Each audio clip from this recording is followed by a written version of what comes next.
to the flag of the United States of America and to the republic for which it stands, one nation, under God, indivisible, with liberty and justice for all. Thank you very much. This meeting is being televised by Chelmsford Telemedia. Anyone else present looking to record? Okay. All right, welcome to this meeting of the Chelmsford School Committee. We have a couple of presentations to start off the night, so we're going to get started. First item of business is approval of the minutes from our meeting on November 19th. So take a motion. I move that we approve the school committee minutes from the meeting on November 19th, 2019. Any seconds? I'll second. Seconds, okay. Any corrections, any questions on the minutes? Okay, all in favor? Aye. Any abstentions? Abstain. Okay. 4, and 1 abstention.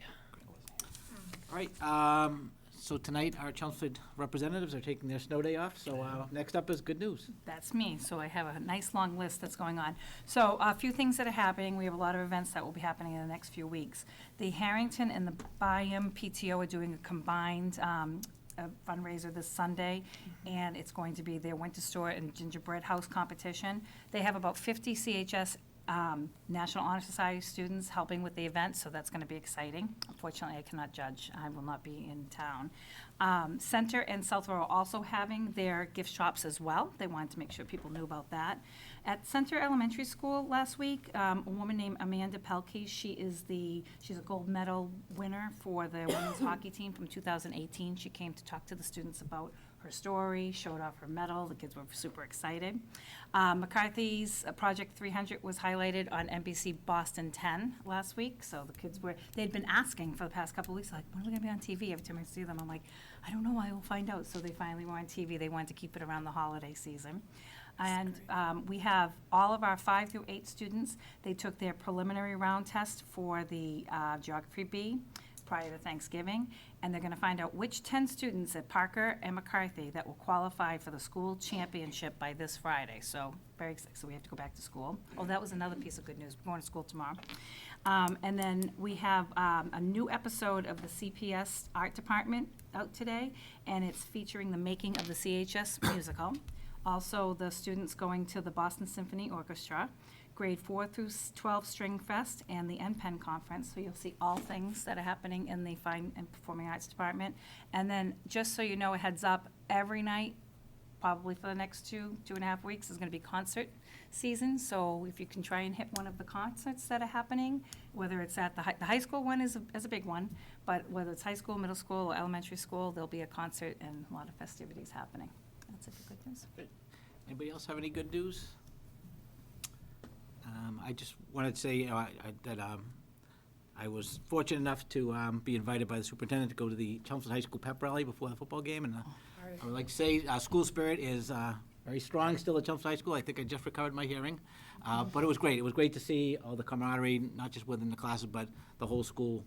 Everybody was involved. Everybody's excited about what was going on. So that was very nice to see. It was a lot of fun. Yeah. All right. Anybody else? Didn't they also have their award ceremony for, For sports on the 25th, yep. Yeah, they yeah, did? all sports awards. I think, they're to be commended, but also TV worked very hard for the sports ceremony on doing some of those things.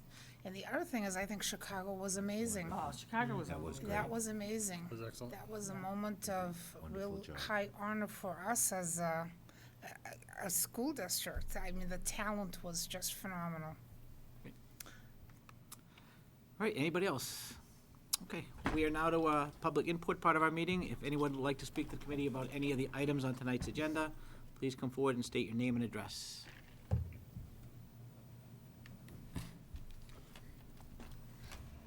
I hope this is the right night to do this. I'm Ellie Barnes. The address is 104 Garrison Road in Chelmsford. And I wanted to comment on the upcoming World Languages Program presentation this evening. I am the founder of Chelmsford Signs, which is a group that hosts meetups for people to practice and learn sign language. We also do workshops and classes with deaf instructors in both sign language and deaf culture, and in general, promoting a deaf-friendly community. And depending on which survey of languages you look at, sign language, or American Sign Language specifically, is the 3rd or 4th most common language in the United States. And it is beneficial not only to those who are deaf or hard of hearing, but also to those with a variety of cognitive and communication issues. So myself and a few other parents who are unable to attend tonight wanted to express interest in support of bringing American Sign Language as one of the foreign language options in the middle school and the high school. So I urge you to look into that and see if that's something that could be possibly added in the future. Thank you very much. Okay, would anyone else like to come forward and speak? Okay, great. So we're going to move on now to new business. Yeah, we actually have several presentations this evening and reports towards the end of the agenda, so we're going to jump right into it. First presentation tonight, we'd like to invite Ally Barnes back up. Ally represents the Chelmsford CPAC, and they have a communication that they would like to share with the committee this evening.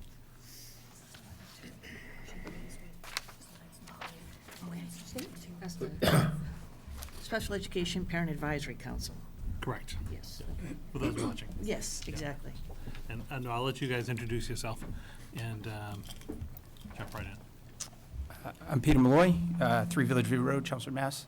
Part of the CPAC, and I teach at the high school level in a neighboring town. And again, I'm Ally Barnes. I'm one of the co-chairs for CPAC. And we're here to speak to you tonight to present the findings of the recess subcommittee.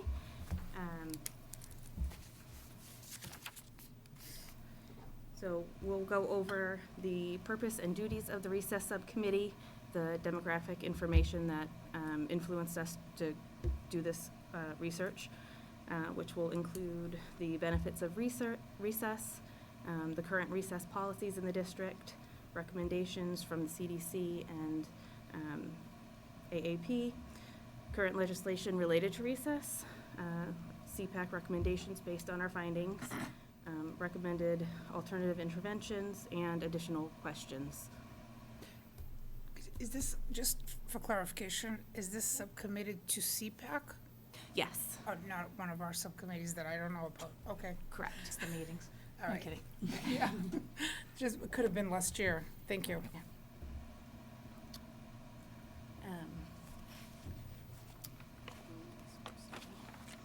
So the purpose of CPAC developing the recess subcommittee was that families were presenting questions on the subject of recess being taken away as a punishment for behavior or incomplete classwork.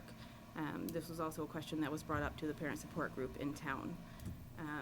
And we kind of summarized all of their inquiries down to 3 major questions, being what is the purpose and success rate of modifying behaviors when you're removing recess, how missing recess is communicated with families, and who's allowed to take away recess and with what parameters. And with those questions in mind, we set our duties to researching the function and purpose of recess removal as a punishment, reviewing the current policies and practices, and determining if there are any recommendations that could be given that are both within district policies and best meet the needs of the students. So this is the information that we have that kind of supported why we did this subcommittee.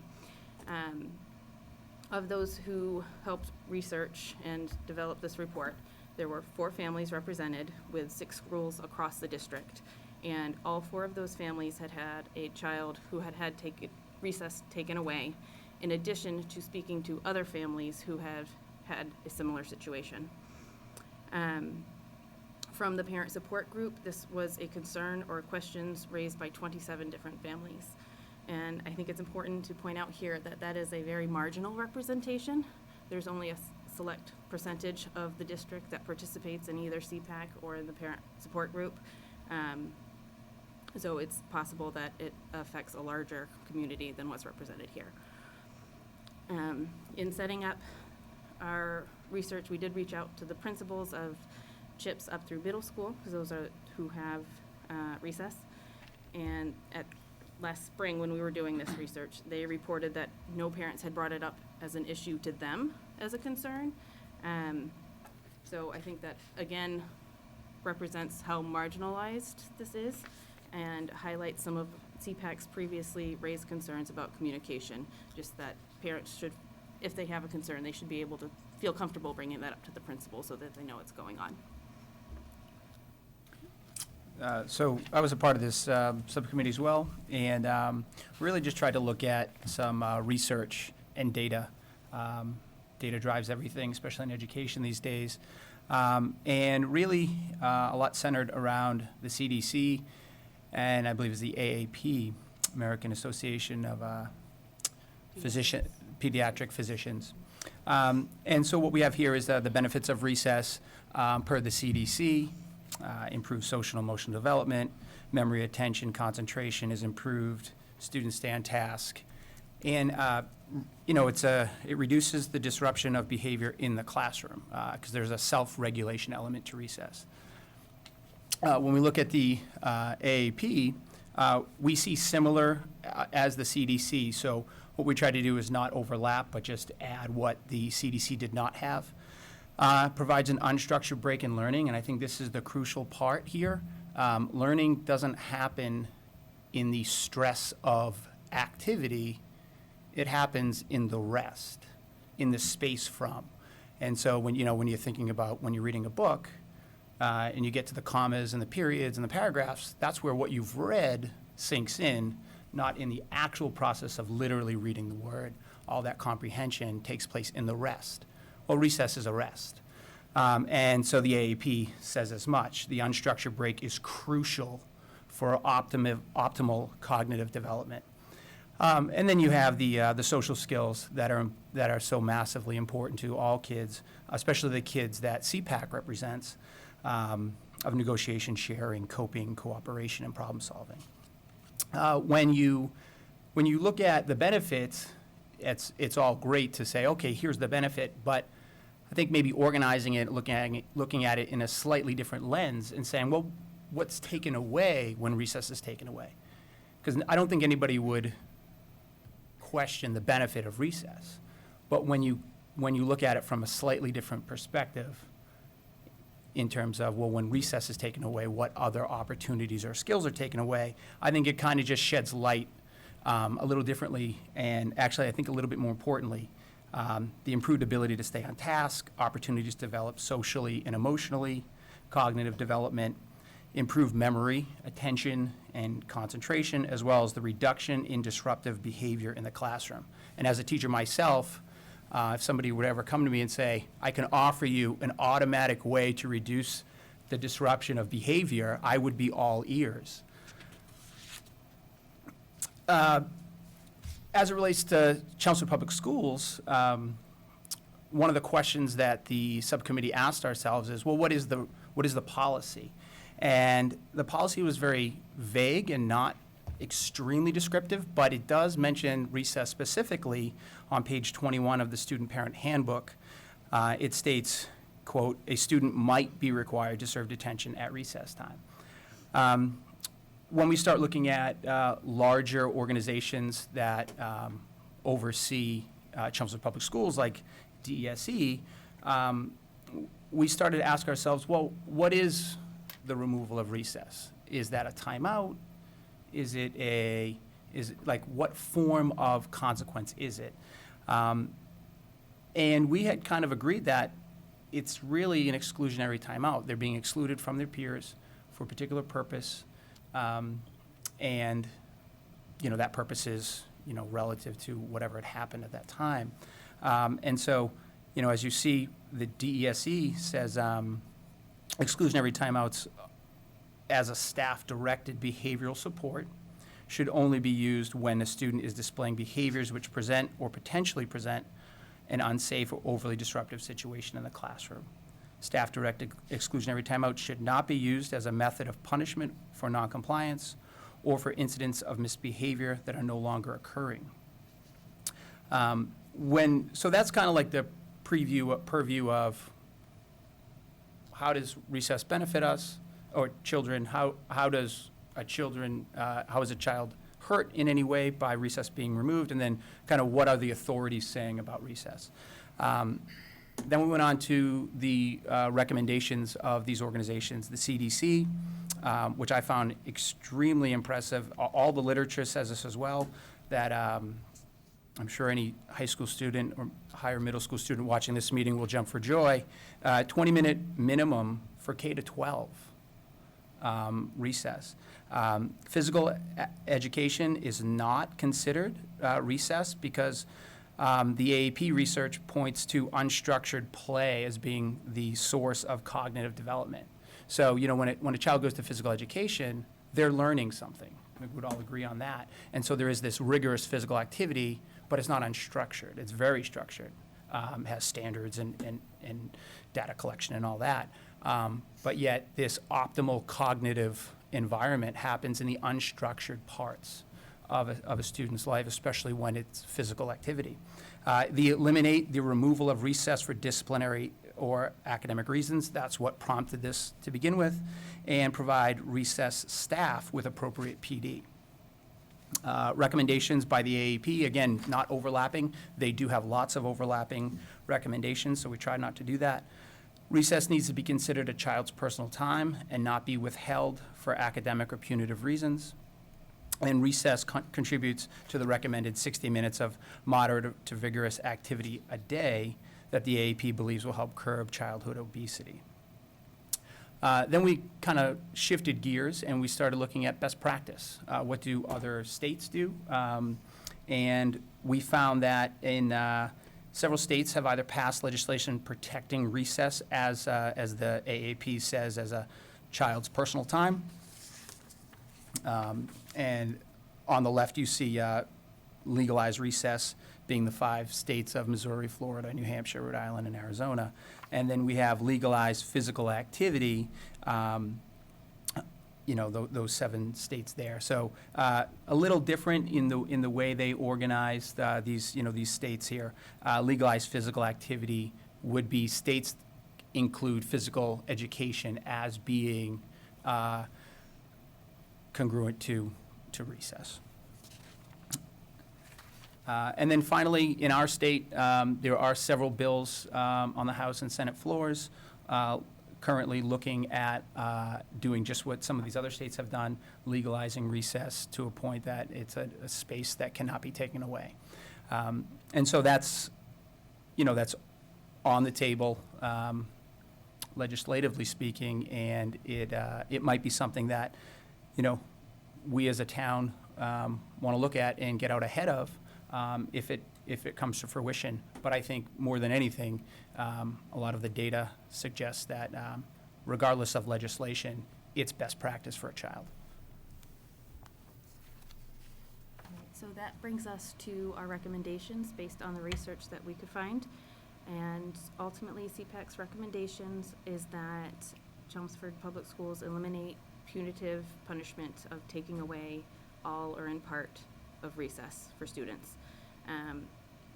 Congruent to that would mean that teachers are unable to use a classroom management system that includes taking away recess. So an example of that would be if someone has a color-coded chart, and if a child gets on red, they lose the first 5 minutes of recess.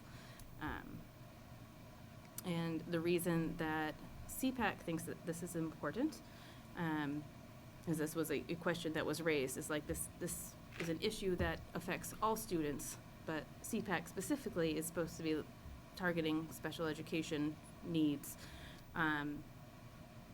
Well, one, research supports this. We could not find any alternative research that supported taking away recess. But ultimately, it is the students that CPAC represents that are more likely to be impacted by this. The students that we represent are more vulnerable to sensory and cognitive fatigue. They're more likely to act impulsively or hyperactively. And there was just, ultimately, there was nothing that supported taking away their recess for any reason. So as far as what to do if you're not taking away recess for anything, we recommend continuing to follow the DCAP, which is the District Curriculum Accommodation Plan. So we would just encourage making sure that teachers know what's available on the DCAP and how to use those strategies in their classroom, and encourage using that. And that brings us to PBIS, which is Positive Behavior Interventions and Supports, which, to our understanding, is being used across the district now in various stages. A specific piece of that, which we were looking at, was Supporting and Responding to Behavior by George Segay. He specifically looks at, he defines minor and major behaviors and how to approach them within the PBIS model. So I know principals and administration are all networking together and developing plans appropriate for their schools.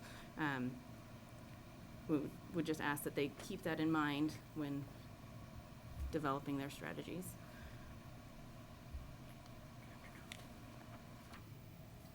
Additionally, we wanted to have some key components that could be brought into the district. One system, or not really a system, a program by Dr. Ross Green is the Collaborative Proactive Solutions. A very brief summary is that if children are able to, they do.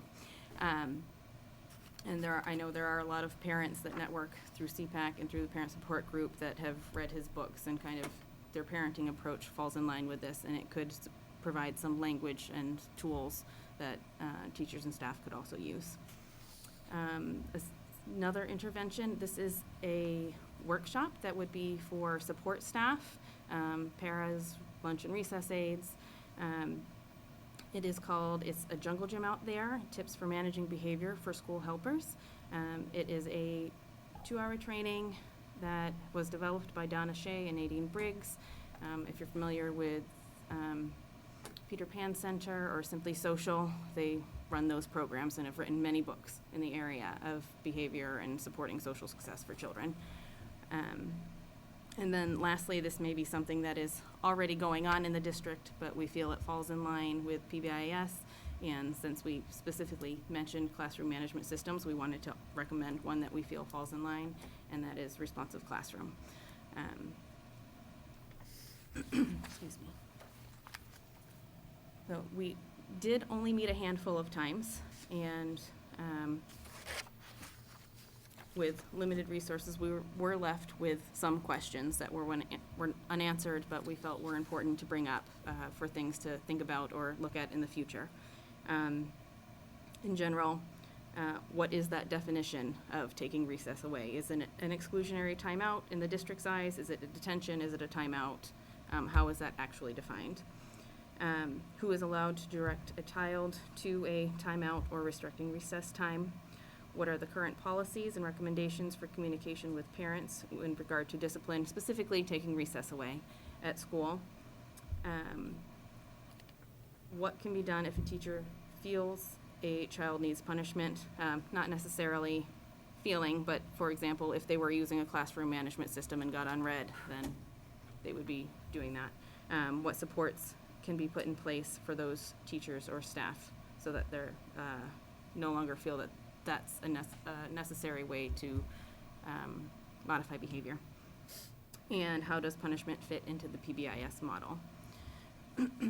Questions specific to special education are, how would an aide or recess staff person know if a child had an accommodation not to have recess taken away?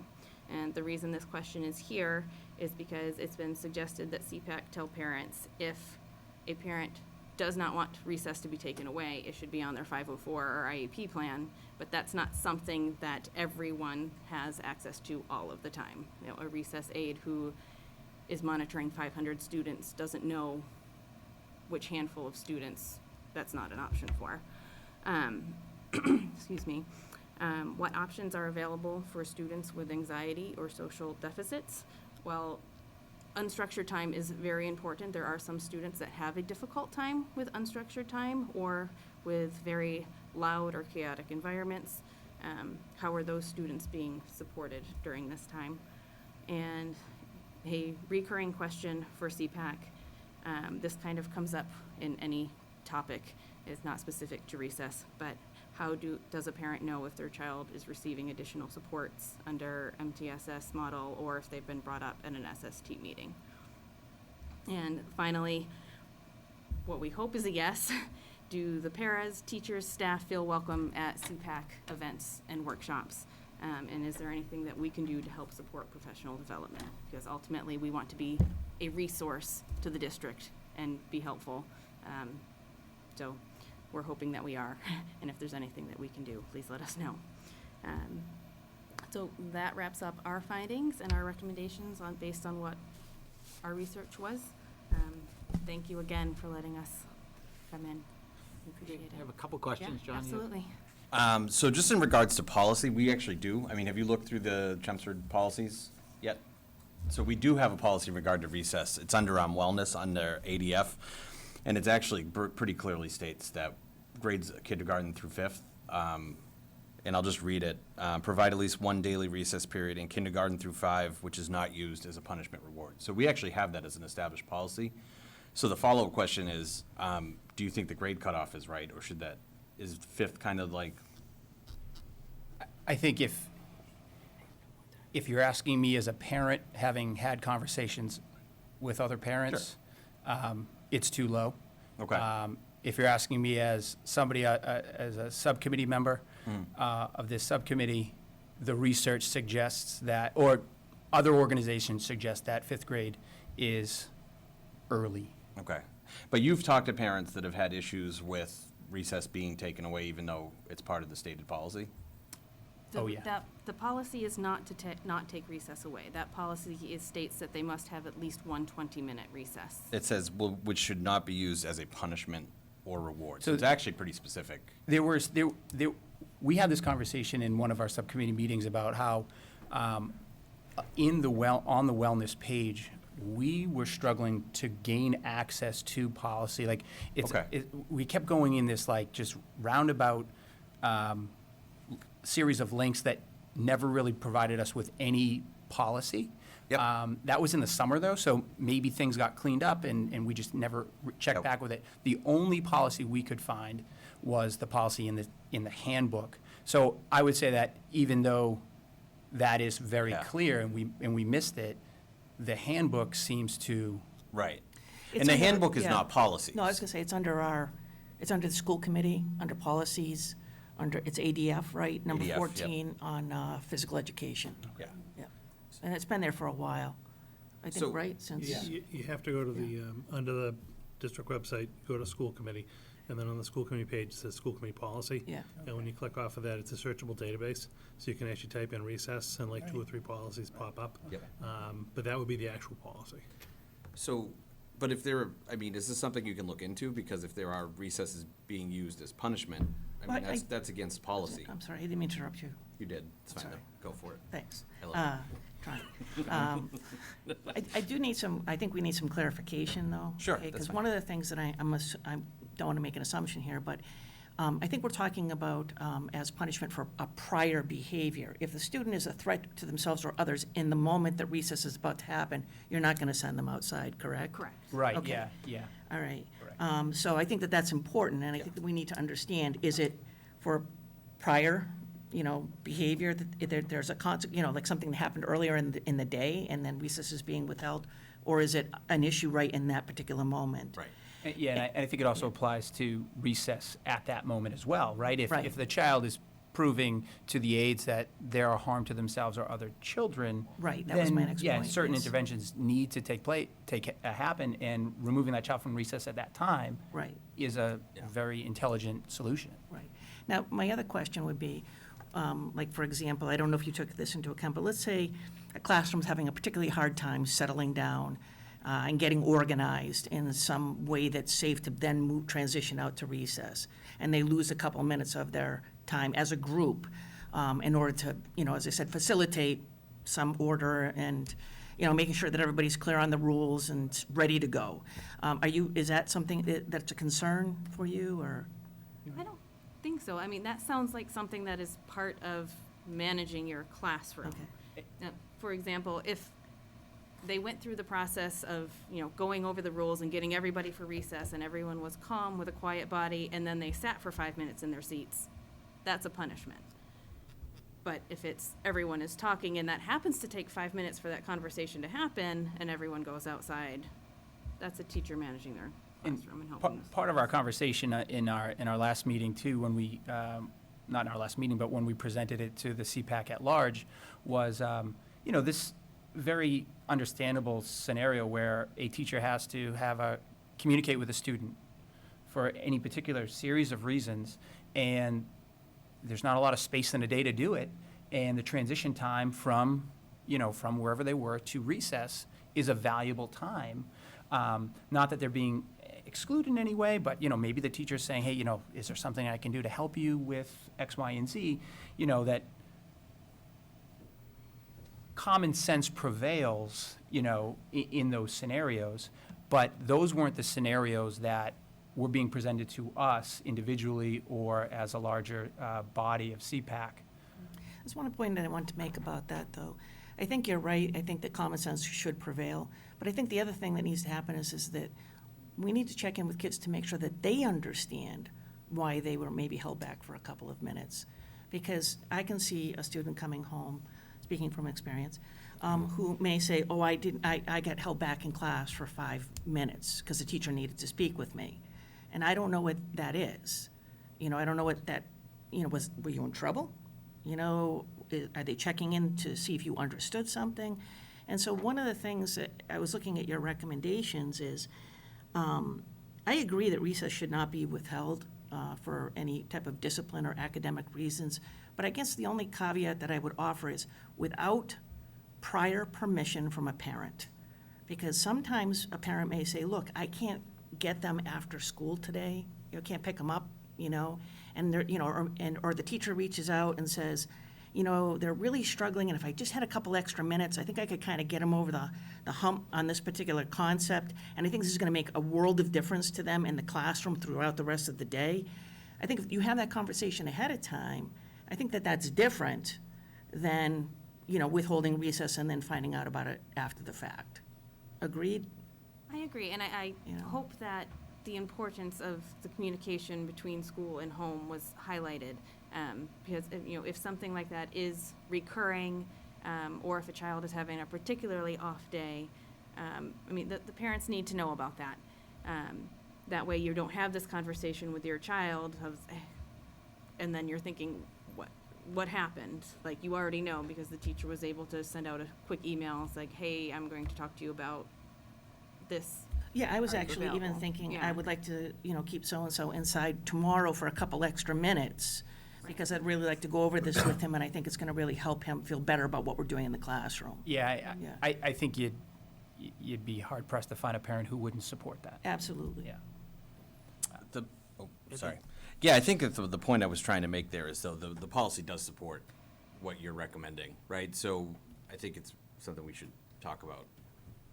Yeah, I just think that, like I said, I agree with you. I don't think it should be Yeah, we just gotta withheld. figure, yeah. But we need, Well, the policy is there's all kinds of- it's one line, Hey, right? Yes. And can I also ask too, I know the answer, so it's a kind of a moot point, but, do you collect data on how many times there is a single child or a class being held from recess? The answer is no, because it's against policy. Why would you collect data on something that's a violation of policy? But it is happening, and so you're not going to be able to find any data that supports it. All the data is anecdotal. All, as Ally mentioned, it's marginal, right? It's happening, it's in the margins. We wouldn't necessarily suggest that it's every kid, every class, and it's a massive thing, but it's happening from our interactions with our children, their peers, as well as our peers, their parents. so I think what you're saying is we have the policy, we need to clean up the procedure. Right. Anybody else? Just on And I that, wanted to let but, Jay- I really do think a lot of this is the communication piece as well, though.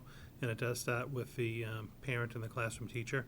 If this is a parent-classroom teacher type situation, they should be communicating. If a parent has a concern, they should bring it up to the classroom teacher. It should be talked about. If the building principal needed to get involved, that was fine as well. I know when you reached out last spring to see if even the admin wanted to participate, they were a little caught off guard because they didn't view this as an issue in their school. So I think if And again, what's hard, it's hard to draw like sweeping policy changes from such a small subset of situations without knowing specifically what might have happened or led to them.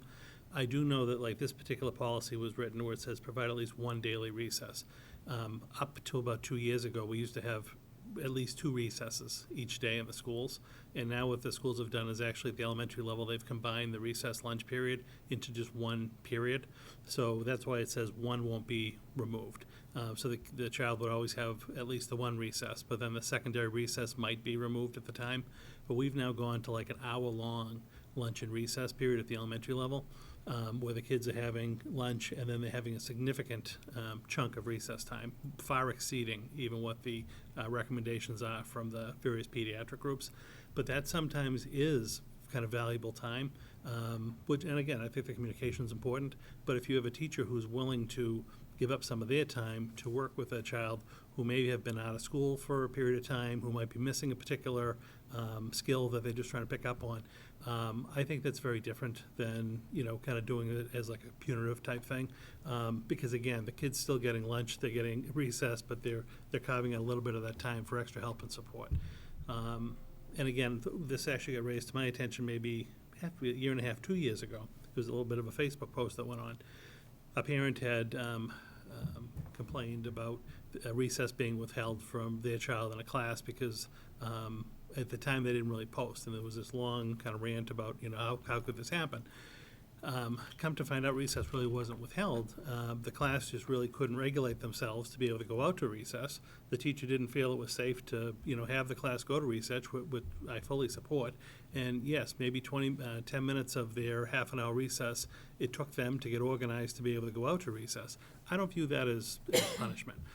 You're not going to take a group of 25 kids and just let them go running out of the school if they're not being regulated and kind of in control of themselves before they go to their recess period.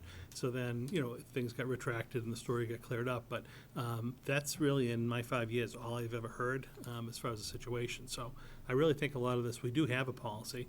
The school committee certainly continue to talk about it, but a lot of this really just, in my mind, stems back to the communication at the front line between the parents and the teachers, and having a conversation about, why and when and under what circumstances something like that might be withheld. And I completely agree, but just to gently push back, I think the communication isn't from the parents to the teachers. I think the communication is from you to the principals, from the principals to the teachers, because then it doesn't fall on the parents' lap, because it is not a thing that's happening.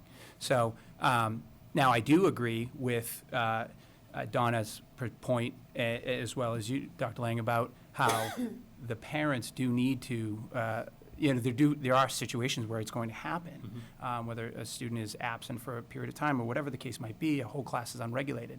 And that communication from the parents to the teachers is vital, very vital. And as you had noted, it probably didn't really take place at that time a couple of years ago. So I'm not here to say that that frontline communication isn't important. It is, but that was not really the nature of the small subset of communications we were getting with regards to recess. I think, I agree. I think that we just have to make sure that this policy is clarified, from the top down. And I think the policy is clear. I think there's some conflict in the parent handbook that we might need to talk about, though. Because the parent handbook does state that recess detention is an option. let me qualify that then.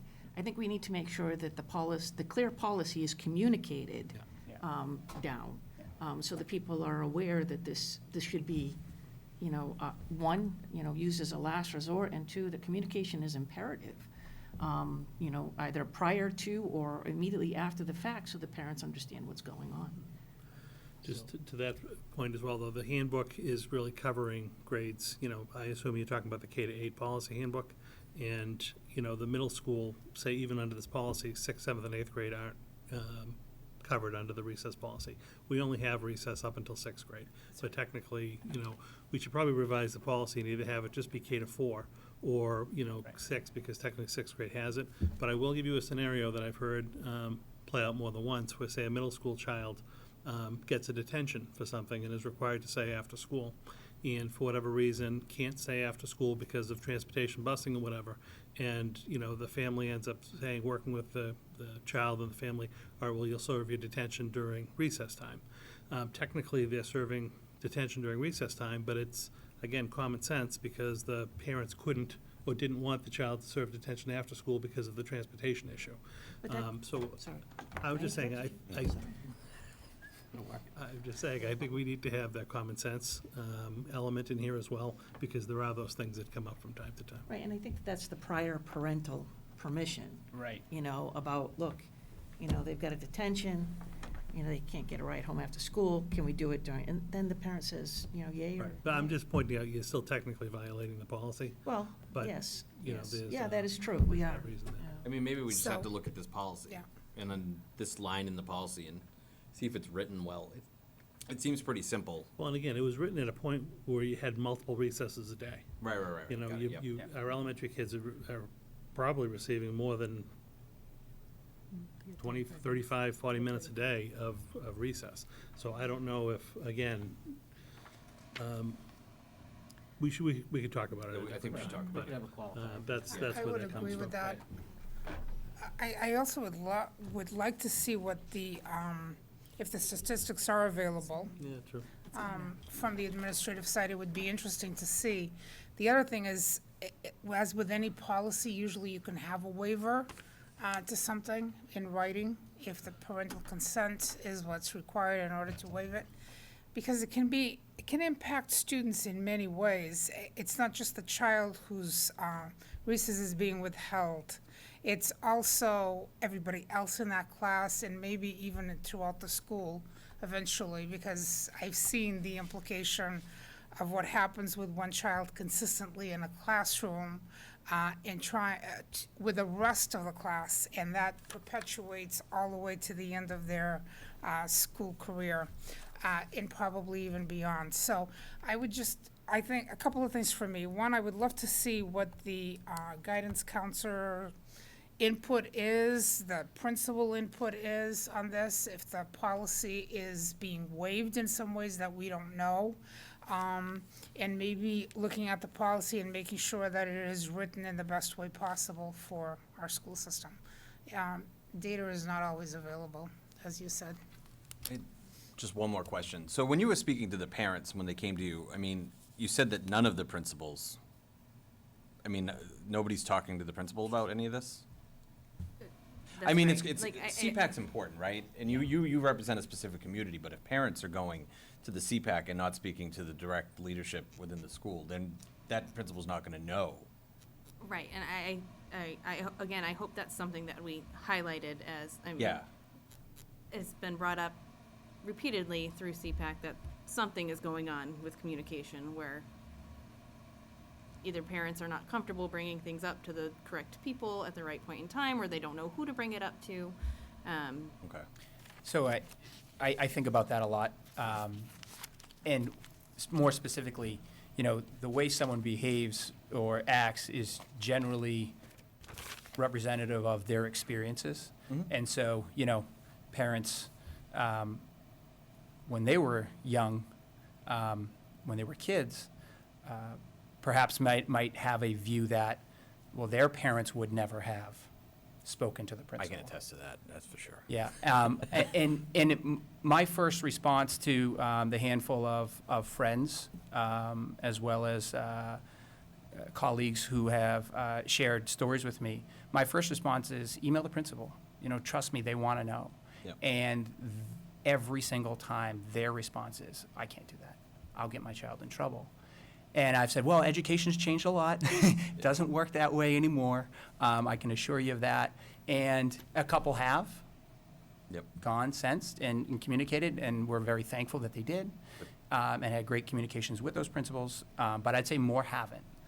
But it's probably not symbolic of anything other than, you know, just their experiences. If my mother had called the principal when I was in elementary Right. school, I would have lost my recess. 100%, I would have got in trouble. So Right.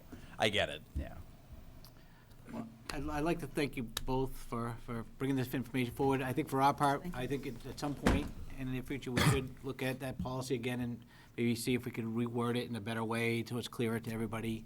And same thing with the, what it says in the student handbook, just to make sure everybody's on the same page. So we'll definitely put that on the agenda for the future. Okay. Thanks for what Thank you you do. very much. Thank you. Thanks, guys.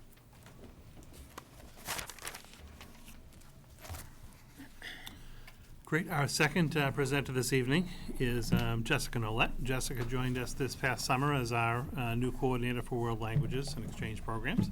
So we're going to take 1 second, get Jessica set up, and she is going to present for us some of the information that's happening within the world language department and talk a little bit about some of the exchanges that she's been working on. So welcome to your first school committee meeting. Thank you. Where you're presenting. Happy to have you. Happy to be here. You can take over. Okay, great. Thank you for having me. I'm really happy to be here tonight. I have some really exciting updates to share with you about what has been going on in the World Language and Cultural Exchange Department so far. First, I'm going to share a little bit about the Seal of Biliteracy with you. Then I'm going to share an update on cultural exchanges, and in your packets tonight there's a proposal for a Spanish exchange starting next year. I'll also talk a little bit about the community survey about world language that I worked with Jay and Linda to distribute a couple weeks ago. And I'll also give you an update on our student and visitor exchange program, which is to host foreign exchange students at Chelmsford High School. So the Seal of Biliteracy is something that many states in the country have adopted. It's an award to recognize students who are proficient in English and another language, whether that's one they speak at home or one that they studied in school.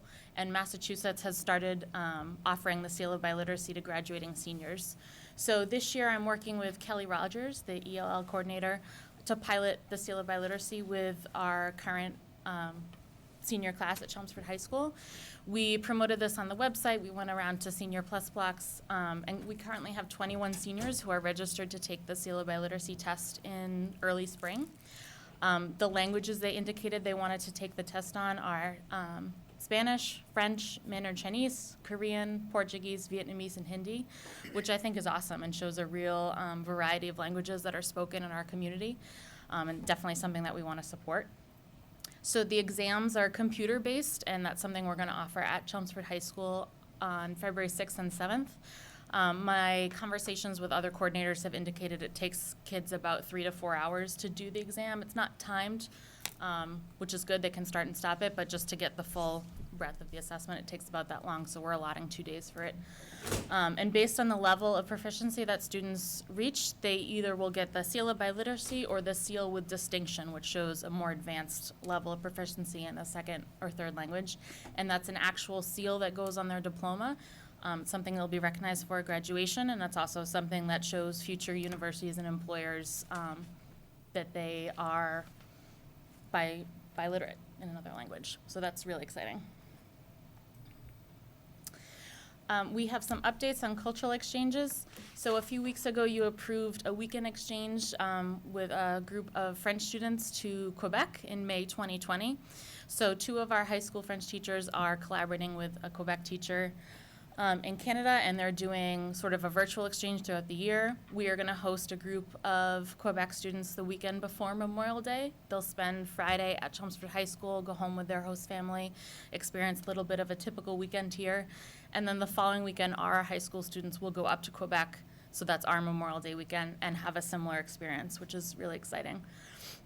So that is something coming down the pipeline, and hopefully something that we can replicate year to year. In your packets tonight, you're going to find a proposal for a Spanish exchange with the San Estanislao de Costa School in Malaga, Spain. Malaga is a city in southern Spain on the coast. It's a beautiful city. I've been there myself. So I am working with a colleague of mine in Spain. We have hooked up with a program called Promotor. In your packets, all the emblems say Forum. That's just a different branch of their company. So they are helping us formalize the exchange. So the idea of this exchange is that it's one-to-one. So if you travel, you host, which is a great way to build a good relationship with a family in another country. If this is approved, then we will host a group of Spanish exchange students here in next September, so 2020, for about 10 days. They'll spend a couple days shadowing their sort of American student at Chelmsford High School, and then we'll do some excursions together to Boston, to Lowell, and then they'll also go to New York City. And then the following February, so February 2021, during our school vacation, the CHS students will travel to Malaga and replicate the same experience there. So they'll be in the Spanish school a couple of days, they'll stay with a host family, get to practice their language skills. It's a really exciting opportunity. So I'm excited about that. I'd love to answer any questions you have about that now, because I know that's something new. I had been involved with the British Exchange when I was teaching, and we went with Cumbria and the Lake Districts of England, and it was a wonderful experience. They have friendships that I still keep in contact with people in England, and our students, we did the same thing. We went to Boston, Newport, New York with the British, and then when we were over there, we spent time in London, and we went into Scotland, Edinburgh, and it's just a great experience. It's culturally for the students, and just to see, and of course, the language was pretty much the same.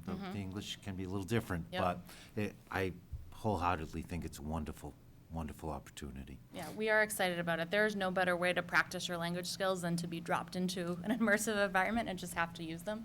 So we're really excited about that. I also think it'll be great for our Chelmsford community to have these Spanish visitors in our schools interacting with different classes. I think that'll be exciting. How many students do you assume that would be?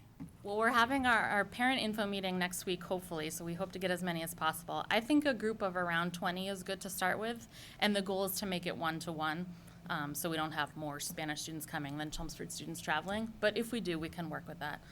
So, when you say you're having a meeting, is this for all students who are taking Spanish? Who's being offered this? We're going to open it to any student who's enrolled in a Spanish class. Again, encouraging them to do the reciprocal exchange. So if you are willing to travel, then hopefully you're willing to host a student at your home too, because I know that that can be a challenge sometime, but also a welcome experience for some families. So that's the goal. Okay. The one thing also I like to point out about these exchanges is the price for the travel is often more affordable because you're not paying to stay in hotels every night. You're staying with a family. So I hope that that makes it more accessible to more families in Chelmsford. I'd also like to highlight Sue Gauthier is one of our Spanish teachers at Chelmsford High School, and she has connected with a English teacher in Spain in a high school in Madrid, and they are doing sort of an old school pen pal program with each other. So the Spanish students are writing to the American students, and our students are writing to them through Google Drive, and it's been a really great little connection for them to have. I happened to be in the first class where our students had received their letters from their Spanish friends, and they were really excited about it. It was really cute. So I hope to give you more updates about that coming So up. I'll give you a personal input on that. Both of my daughters are in this class, Oh, they are. and they both have received letters, and it was quite interesting because we have biliteracy in Portuguese Okay. and English, and now they have triple in Spanish. That's awesome. And so they're reading their letters, and the difference in the letters were just, tremendous. So they were saying, oh, I guess it's true in all cultures that, everybody's just different, the way they write, the way they, give information about themselves and so on. Yeah. It was really interesting. The first letters our students received were from the Spanish students, but in English. Yes. And a lot of our students were commenting on how they spelled things or how they said things, but I pointed out that's such a good learning opportunity for our kids, because think about how your letters in Spanish are going to be received by them, just the differences in language. It provides a really good opportunity for conversation. So that's great. I'm glad they're enjoying it. So we've got a lot of things happening in that area.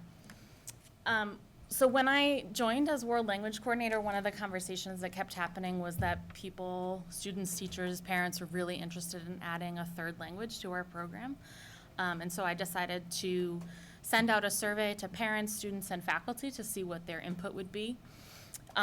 They were different surveys with very similar questions, just basically asking, if you could take anything besides French or Spanish, what would you want us to offer?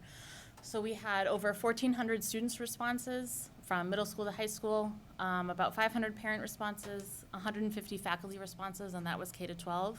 And across the board, the two most requested languages were American Sign Language and Mandarin Chinese, which are really interesting.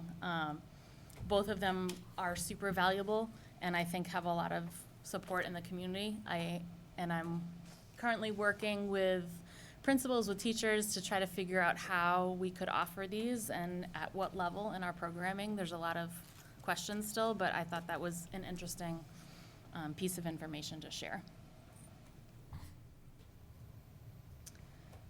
And finally, I am working on our application for the Student and Visitor Exchange Program, which basically allows Chelmsford High School to be a host school for foreign exchange students who come on an F1 visa, which is usually to study for a semester or a year. I believe that we've done this in the past and our application has lapsed, so we're doing it again. My goal is to have the application submitted by our December break of 2019, and if it's approved, the next step is that we will have a visit from members of the State Department to the high school to make sure we are who we say we are and to finally approve us. And then we could start accepting exchange students in the future. So that's just an update for you. In this application, would you be the officer? For the student and visitor, Designated officer?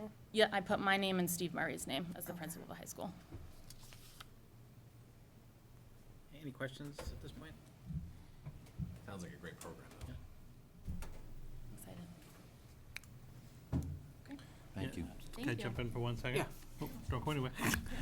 No, so a couple of things. So we are looking at, as you know, currently we're offering 2 languages, French and Spanish. So we have talked about trying to add a third in the very near future. So that's why some of the work that Jessica did was valuable to get that input. So we're still kind of working that through. And really, in just a short time, too, I want to thank you for the work you've done in trying to put those exchanges together. I think this spring we're going to see that Quebec one, which is going to be interesting. And then this one really is exciting, too, a little bit of a longer trip, a little bit further away. But I think there are a lot of very unique experiences for our kids to be able to take part in. So I'm happy with how that's come along. Was the Peru one an exchange one too, or was that a? Yes, I forgot to put that on the slide, but yes, so in your packets, we're also continuing to have teachers host trips for students, because I think those are valuable experiences as well. So there's a paperwork in your packets for a trip to Peru next April 2021 for students. Again, enrolled in Spanish classes. It's not an exchange, it's an opportunity to travel, see Machu Picchu, which would be amazing. So hopefully that'll meet your approval as well. This coming April is Costa Rica. Correct. With Yep. Mrs. Gauthier's class is going there, I know that, my Yes. two are going. So, question for you, are we gonna have another presentation on world languages, and are we limited to these subjects today, or What do you mean? can I ask other questions about world language department? Well, yeah, I mean, Jessica's here today to kind of talk in general terms. If you have specific questions, yeah, go ahead. Okay, so, I often have parents come up to me and ask if we're going to be considering offering languages earlier in our curriculum. And so that was one of my things, and I don't know if that's been talked about in the department at all, or even considered, thinking about, so on. My second thing is I wanted to, when I looked at numbers last year, at the beginning of the year, it looked to me like the language classes had quite a few more students than some of the other classes. So just to seeing what the ratio is to teacher to student. I think the class my girls are in, the ratio is very nice, and it works out really well. It's a more advanced class right now already. I don't know how it is with the other classes. And finally, being part of the EL Council and knowing what a treasure trove you have actually at the high school in languages, it's amazing. These that you have stated here are only a very small representation of the languages and the cultures that are represented in these 200-plus students. Having that and trying to bring that aspect of things and highlighting what these students already bring to the community at Chelmsford High, has that been considered at all in the World Languages program? Yes, so I am still, I've been here for about 6 months. I'm still in the mode of figuring out, what is the history, where are we going, what are people ready for? A lot of comments in the World Language Survey mentioned all the Indian dialects that are spoken by our families here, and I definitely want to find a way to honor those somehow. I know that April is Language Heritage Month, so that's one way that we can be celebrating that. I do want families and students to know that for the Seal of Biliteracy, there are certain languages that are offered on the test, but if you would like to demonstrate your proficiency in a language that isn't offered on one of those tests, you can do a portfolio assessment, which is a little bit more work in some senses, but if you speak a language that is not recognized, we definitely want to make that happen for people, so I'm trying to make that work for families that request it. In terms of class sizes, I think that some of the Spanish classes are quite large this year. I think one of the benefits of adding a third language is maybe evening out some of the class sizes, but I think that some class sizes are large in the high school just based on student request, and we try to honor those as much as possible. And I've forgotten the first thing that you asked me. What did I ask? Starting early. Oh, starting earlier. Starting it earlier. Well, if you ask Jessica, she's going to say kindergarten. I will say kindergarten because that's what the research says. Obviously, I mean, your brain is more malleable when you're younger, and it's easier to pick up a second or third language. So that is absolutely my dream, and definitely something that I have in mind that we can talk about. And I think the EL students are perfect proof of this. And when other students see it, that's why I think the mentoring program at the high school is an amazing thing with these EL students. Because the English-speaking student who might not have an additional culture or an additional language can see that coming in at a high school level, when you don't have too much English in your background, is very difficult to do. Right. But when you come in much younger, it is so much easier to get into a language. So I think that you've got this incredible treasure there. And if there's more ways that we can make sure that that comes through at the high school, it just enriches it more and more. That's my opinion. Agree. Thank you. Just one last question for me. On the ASL, have you seen other districts that are teaching ASL as a language? So I've done a couple quick looks at districts around here. Tewksbury High School is the only one I've seen. And when I spoke to their coordinator, it sounded like it's a mix of in-person and online classes. Because the difficulty with both ASL and Mandarin Chinese is it's going to be very difficult to find a teacher for those. Right. Which is absolutely something I'm committed to doing, but knowing that that's going to be a challenge is important.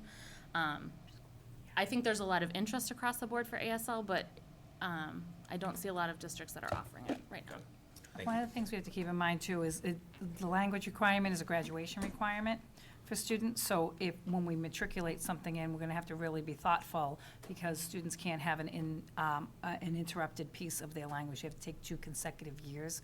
So when you're putting in a language, you don't want something that may not be sustainable. And then that's affecting how a student would graduate. The other piece that we're trying to work is scheduling, because we work on a rotating schedule. It is very difficult to have someone, could you please come at 7 o'clock in the morning? And then tomorrow you're gonna start at 10, and then the next day you're gonna start at this piece. So not only finding teachers that would have this expertise in 2 languages that are perhaps not the norm for some of the schools, it's also just trying to fit in that schedule piece. So we're just, a lot of working components that go along with it, because we probably wouldn't have 5 full sections of something for someone to come in and teach full-time. Years ago, when we made foreign language graduation requirement, we wanted to bring in ASL, and the difficulty was finding a teacher. Yeah. We had a really difficult time, so that's why we didn't. It's more and more necessary, though, to have this language, especially as in an aging society. More and more, it's becoming a necessity. Over here. I know, but it is. Aging I wanted society to, looks over here. Wow, that side of the table. we're all going down that route.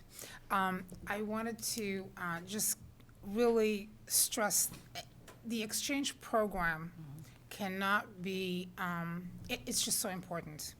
So as I was growing up in high school, we hosted 5 Japanese students, Portuguese household, speaking English as a second language, hosting for an entire year a Japanese student. We formed extremely deep relationships that have continued to today. And, so it's priceless. If you can do it as a family, it's an amazing thing. I agree. Yeah, Donna, you have one more? Just one thought. Have we considered either of the 2 languages that we were speaking of, ASL and Mandarin, as the possibility of an after-school opportunity for students? We do have an ASL club at the high school right now that is pretty successful, and we definitely hope to continue that. There are also a couple students who are taking Chinese in an online program, and I talked to them a little bit about, why they chose that. They would be interested in it as a class, and they said yes. So yes, we can definitely offer those as enrichment as well. Yeah, maybe it's just a start, you know, for kids who are really interested. Yep. Might be better than not offering anything at all. True. And as far as the exchange programs, once everything gets off the ground, everything then come before us again in terms of getting it approved and all that, so hopefully you have some success with that. Thank you. Right. Thank Yeah, you. just because we'll Thank what we'll you. end up doing, so the committee doesn't have to take action tonight, I'll list those out around next agenda under like the field trip or mission type trips, and then you can formally approve them that night. All right? Thank you. Great. Thank you. Thank you. All right, moving on to our third presentation of the evening. Tonight, we'd like to invite Mr. Roger Hatch. Roger worked at the Department of Elementary and Secondary Education as the, I always refer to him as the school finance guru, but I'm not sure what. School finance administrator. School finance administrator for years. So Roger has recently retired, but as you recall, earlier this fall, we actually talked about engaging his services to take a look at Chapter 70 funding in Chelmsford, how funding in general has affected the district. There was some pending legislation at the state level, if, depending on which version ultimately is successful, how that would impact Chelmsford. So Roger has actually put together a presentation for us this evening that he's going to review with us to just, I think it's going to be helpful to educate people, bring everyone up to speed with a little bit of history, where we are currently, where we're going with school finance funding at the state level. So welcome, Roger, and thank you very much for coming out tonight to do this. Before we start, do you want to invite Paul to? Paul, if everybody's. Yeah, would you like to? Paul, Yes. Town manager Paul Cohen's Cohen. our town manager and works very closely with us in the schools. So was obviously very interested in hearing your presentation as well, so happy to have Paul come up. Okay, well, take a deep breath. I'm going to talk about Chapter 70. Roger, Um, Roger, are you using your own machine? No, Oh, okay, all right. I just want to have it for backup. Oh, that's fine, because, oh, you have the It's like his little notes. clicker Yep. over there, perfect. So, towards the end, we'll talk a little bit about the changes that are going into effect as a result of the Student Opportunity Act, which passed just a week or so ago. But leading up to that, I mean, I don't know what range of understanding of the Chapter 70 formula you have. So I think I'll start with the very basics and then show you how the formula is calculated for fiscal '20. And then we can talk about how it's going to look starting in fiscal '21 with the new changes in the law.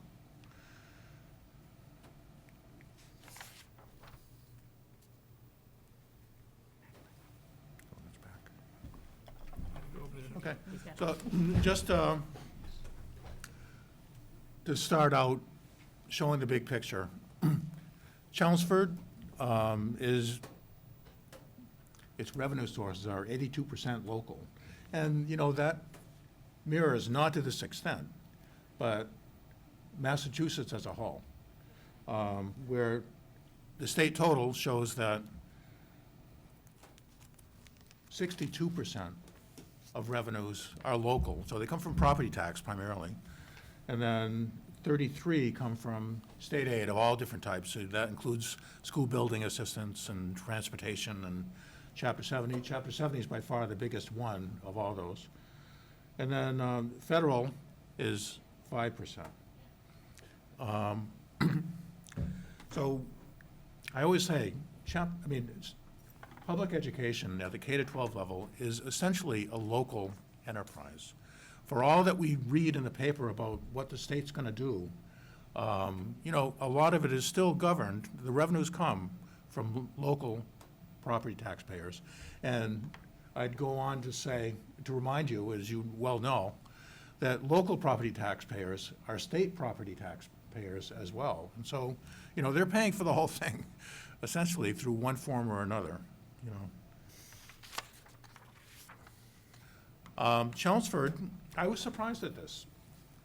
I live in Littleton, and so I'm somewhat familiar with Chelmsford. I just happen to be here on various occasions.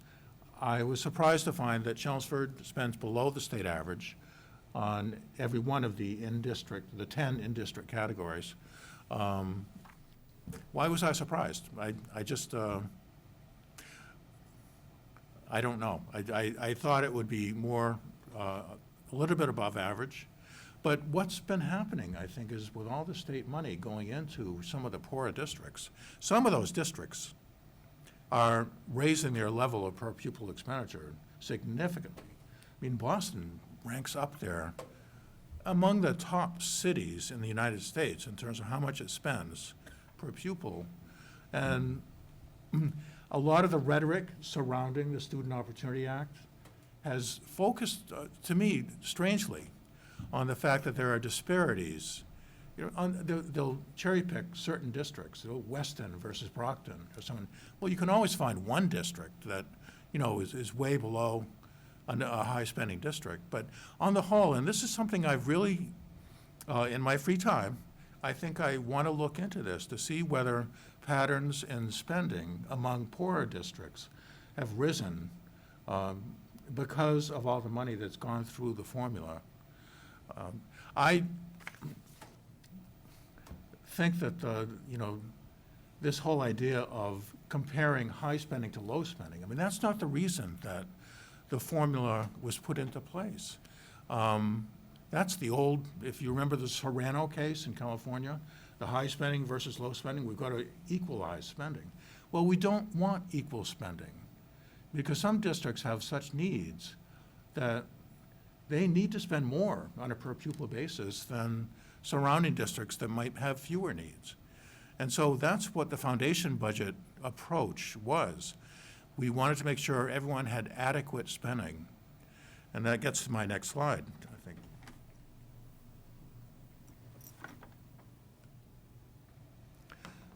We want to make sure, through this formula, that every district has sufficient resources to spend an adequate spending level on its kids. It doesn't say everyone spends an equal amount. Boston does need to spend more than Weston. So it's been surprising to me that a lot of the rhetoric has focused on that disparity, whereas really what we have in the foundation budget is something much more complicated, and which in the whole scope of school finance became the whole push nationwide, not to look at disparity, but to look at adequacy. So the formula has 3 basic steps. You start with the foundation budget, which is, how we determine what an adequate spending level would be based upon the particular mix of kids in various grades and programs. Then determines how much can be spent by local property tax payers to cover that cost of foundation budget. And then aid is the residual. It makes up the difference to reach the foundation. I always like to focus on 6 key factors in the formula. On the foundation budget side, it's enrollment. Something called the wage adjustment factor, which is very mysterious to a lot of people, has had a big impact on Chelmsford in the past, not so much now. And then finally, inflation, which was at 3.75% for fiscal 20. We're going to start out talking about fiscal 20. On the local contribution and the aid side, the 3 factors are property value, which is the standard across the country for measuring wealth. Income, which is not necessarily the standard for measuring wealth, and yet I've always felt it should be. Economists always talk about stock and flow. The value of your home, your property being the stock, but income being the flow. That's how much you have available to pay your property tax bill. And so it makes sense to use both kinds of wealth in the formula. And in fact, the formula has chosen 50% on each side to cover the definition of a town's wealth. And finally, the municipal revenue growth factor is something which has been in place since the origin of the foundation budget formula. back in 1994. And that is something which is calculated by the Department of Revenue, and it recognizes the fact that in Massachusetts, we have Prop 2.5. And you can't just say to a community in any particular year, you've got to go up 10% on your school spending. They often don't have the resources to do that without doing an override. And so there's a legal limit on how much you can ask a community to increase in any given year. And this growth factor does that calculation, taking all the aspects of Prop 2.5 into effect. Not just the 2.5% increase in the levy limit, but also new growth. The average increase in property tax is not 2.5%, but it's more like 4.35%, or the growth factor is 4.35%. So that adds in new growth and also recognizes that there are some other revenues that come in, such as motor vehicle excise, that it can be allocated equally between schools and municipal purposes. Let me go back to that. The final point, these are externally determined. So when we talk about the formula, I've found over the years that people, if they're not satisfied somehow with the amount of money their district is getting, they think somehow they should be getting more. All these factors are externally determined. And so a lot of school districts are used to thinking, to applying for grants. They think that if we apply, make a good application for a grant, we have a better chance of getting money. And so the common approach for a lot of people is, why aren't we getting more Chapter 70? What are we doing wrong? The fact is, a lot of the formula is externally driven. So you're not doing anything wrong. We can show cases where maybe you're getting too much aid, and so in that case, have you done something wrong? No. You're getting the amount of aid that the formula over the years has determined that you're going to get this year. So all the way through when we talk about this, I want you to put yourself above the normal. I was a psych major in college, and so this is why I'm mentioning this. It's an attitude thing. The formula almost is beyond control. You know, the main factors, you're not going to influence inflation, enrollment. You have very little control over that. The wage adjustment factor, if you want to get into that, it has to do with the incomes of the residents and businesses that are located in your town. And certainly you have no control over what wages are being paid in the businesses in your town. On the contribution side, the property value, I mean, those are certainly externally driven. You're by market forces. Income, how are you going to control the income of your residents? And finally, the municipal revenue growth factor is a legal definition of what you legally can raise. So again, that's beyond your control.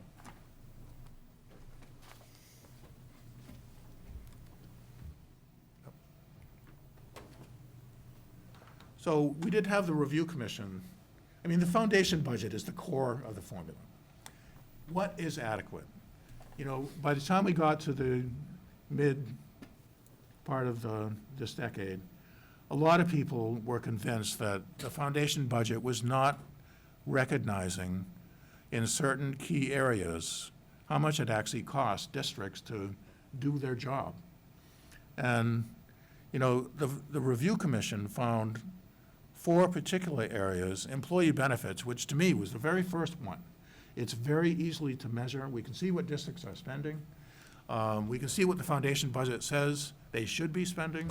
That was they're spending way above what the foundation budget says they should be. Special education is harder to measure, but that too was quite clearly not sufficient in the foundation budget to being something you could call adequate. English language learner, measuring what should be spent on that group of students is much more difficult to measure. You know, a lot of that learning goes on inside classrooms with kids who are speaking English fine. And so how do you measure what should be spent? And actually, the new act, the Student Opportunity Act, is going to require that collectively, you know, between people in the districts and people at the state and whatever groups want to get involved, in fact, they name some of the groups, we're going to have to try to figure out a way to measure how much is being spent on English language learners and also low-income kids. So that was a big bone of contention in the final passage of the act, that in reaching resolution on a final agreement, because it's so difficult to do. And yet, a convincing case was made that for these two groups, English language learners and low-income students, now officially designated as economically disadvantaged because of the way they're being identified through state programs in which their families participate, as opposed to the student free and reduced lunch program. Both of those, a convincing enough case was made, especially on low income, that is the biggest new impact of the Student Opportunity Act, a big increase in the rates for students in those categories.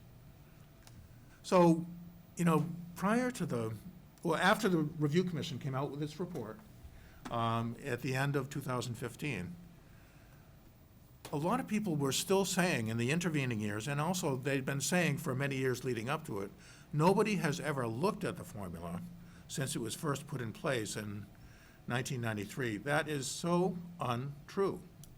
There even was a legislative commission back in 2001 which reported out, you know, an analysis of Chapter 70 after doing hearings around the state. There were significant changes made beginning in fiscal '08, both to the foundation budget and the definition of wealth. And then there have been periodically smaller changes that affected the foundation budget along the way. So don't let anyone say to you, this new Student Opportunity Act finally changes the foundation budget. Nobody's looked at it in 20 years. That is not the case. In fact, even prior to the passage of this act recently, in fiscal '18, the benefits recommendation of the Review Commission was put into place. You don't need a law to do that. All you need is budget language in the state budget. And they did that for 3 years consecutively, beginning in fiscal '18. In fiscal '19, they added ELL. They changed the rates and raised them. In fiscal '20, they did all four, including low income and special ed. That was considered by some a down payment on what they thought was going to be the passage of what then was called the Promise Act and ended up being called the Student Opportunity Act. The two are very similar in terms of the finance pieces of it.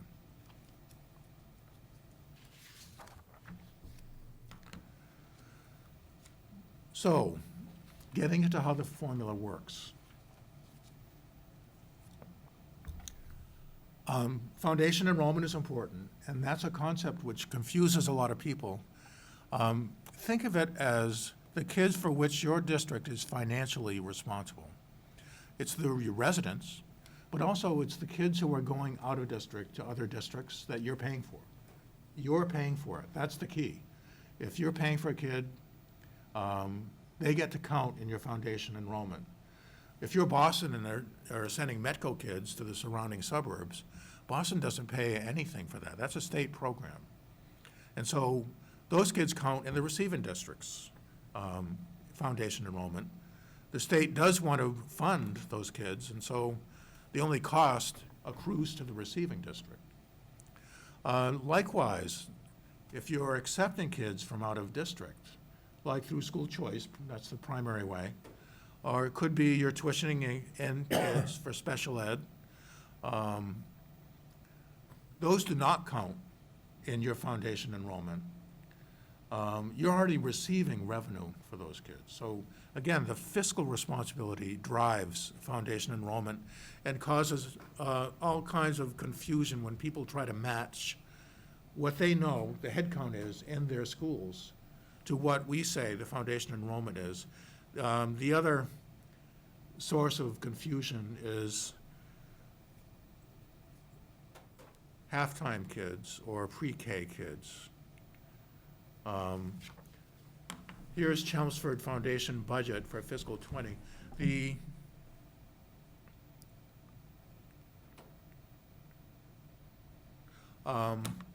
enrollment goes across the top row, and you have one kid, half-day kindergarten. That must be a kid being choiced out or going to a charter school, although most charter schools are full-day. But you see preschool, those kids would only count as 0.5, and so when you add up the first 7 categories there, then they should equal the total way over on the right. Now, after the black bar, you have increments. So these kids are counted already in the first 7 categories. But there's an increment added if you're an ELL kid or you're low income. And there's an assumed enrollment as an increment for special ed. This has always confused people too. The assumption is that 3.75% of the total enrollment would be special ed in district. And people say, but our incidence rate is more like 17%. That's the state average. Well, the assumption is 3.75 with those kids being in special ed 25% of the time. But a lot of the kids that are included in your incidence rate, they're just going in for services for 1 or 2 hours a week, for speech or whatever. And so the attempt was to, the underlying assumption, but way back, was the kids would be in special ed 25% of the time, 14% of the kids would be in special ed. That's how we got to the initial 3.5, which was then raised to 3.75, and now is being phased in, beginning this year, is at 3.78. We'll eventually get to 4. Now, for out of district, it also assumes 1% of your enrollment is being tuitioned out. And the rates for both the in-district and the out of district kids are substantial. They're in the 20,000 range.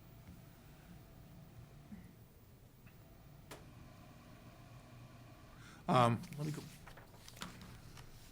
I forgot to mention the functions, going down the left-hand side of the page. Each one of those functions at each one of these levels and categories, enrollment categories, they have a rate associated with them. And often those rates were derived from looking at how many teachers you need, how many staff. Sometimes it's how many books, what the cost of instructional equipment would be. Way back in 1993, a lot of those initial assumptions are still retained in these rates that are used to determine the dollar amounts. All you do is multiply the number of kids by the rate in that particular function, and that's how you get the dollar amount that you see on the spreadsheet. And down below, we see that Chelmsford, its foundation per pupil is $10,431.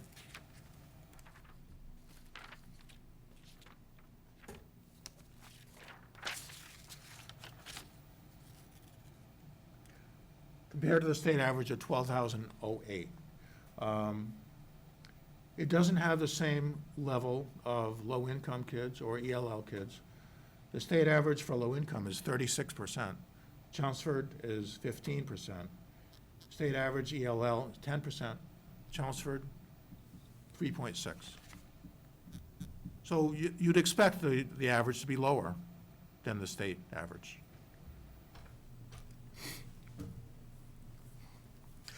Interrupt me with questions as we go through.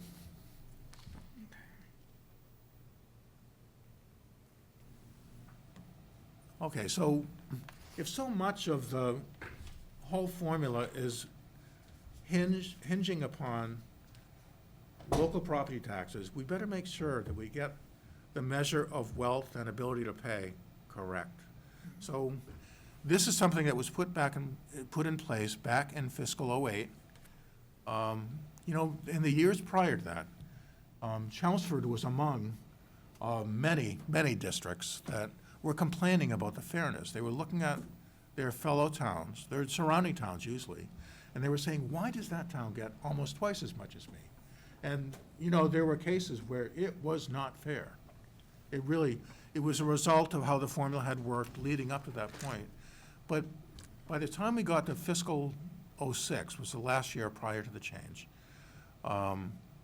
there really were some inequities on the taxpayer side in terms of how much state aid was covering the foundation budget. Because the formula was not robust. It didn't have a measure of really what is the ideal mix of state and local money. So that was put in place using something called the aggregate wealth method back in fiscal '07 and is still in place as originally conceived back then. And now is in statute. Prior to that, most changes to Chapter 70 had not been done through the statute, but had been done through annual state budget language. So what the formula does is it tries to look at, first of all, it determines statewide, local contributions are going to cover 59% of the foundation budget on the average. And then it wants to split that 59%, half for property value and half coming from income. And so the percentages you see there in row 2 and row 5 are the only two percentages which will yield exactly half coming from each one.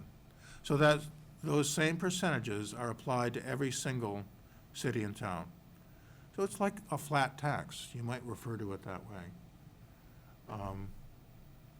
But it certainly can be shown, and this is one reason that this formula was designed this way. You want to be able to show how much is coming from your town's property and how much from your income. In Chelmsford, it's roughly equal. Because what you do is you apply those percentages to the total property value, and then, which is 20.2 million, and then you apply the income percentage to the total income of residents, and that's 28 million. So now, for any individual city and town, it's not going to be 50-50. It's going to depend on the particular mix of different types of wealth, property and income in that town. And so most fall into the 40-60% range, but there are some real extreme cases, especially on the Cape, where, you know, it's 95% property and 5% income. And, you know, you can figure out why that is, because it's non-resident owners of property. Can I ask you a question? Yeah. To get to these percentages and these values, so what assessment year is used for the valuation of property, and what income year for the income?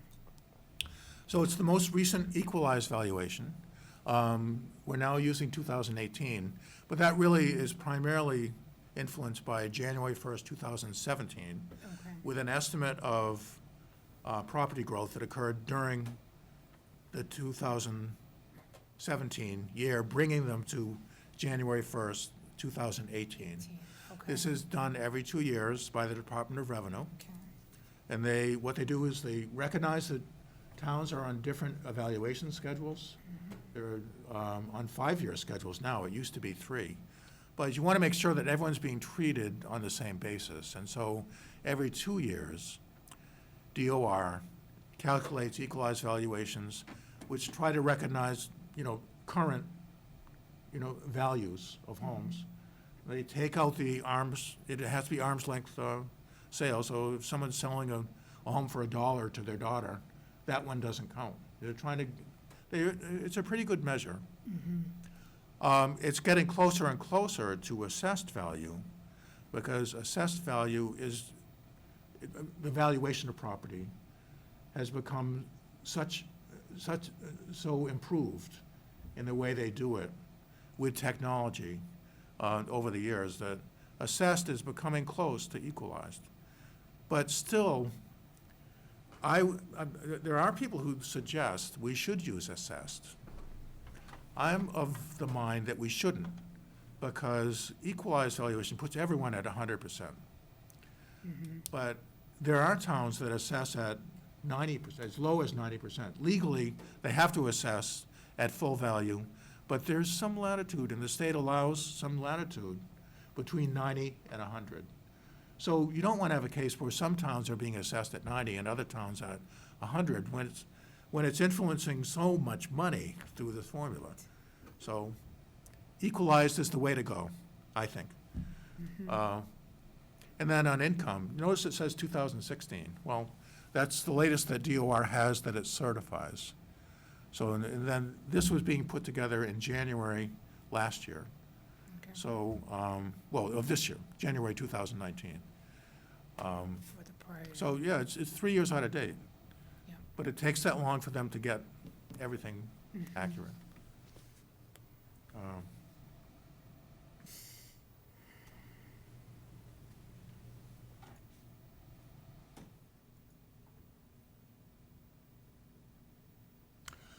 Okay, what you do is you add together the effort from property wealth, 20 million, the effort from income, 28 million, that yields 48 million. In row 8, you compare that to the foundation budget, and now that's the foundation budget for your kids in your district, that's most of them, but also your share of the kids at Neshoba Valley. You know, because this is a town-wide calculation, you have to pay for the kids at Neshoba as well. So the total is 56 million. Now, you're now in a situation where you're capped. You don't have to pay the full 46 million, the full 48 million. You're capped at 82.5% of your foundation budget. And that cap is now affecting 148 of the 351 cities and towns. And that number keeps going up. And I'm concerned, just in looking at the few simulations that have been done, trying to look ahead with the Student Opportunity Act, that number is going to continue to go up. And what does that say about what's happening in the Commonwealth? That, I mean, I don't know. It hints to me that the disparities between the wealthy and the poor are getting greater. But, you know, that's a hard thing to measure, and, you know, we may hear more about that as time goes by. Nevertheless, you're held to a lower standard. There are some communities that if there were no cap, you know, their combined effort yield would be, you know, 300% of foundation budget.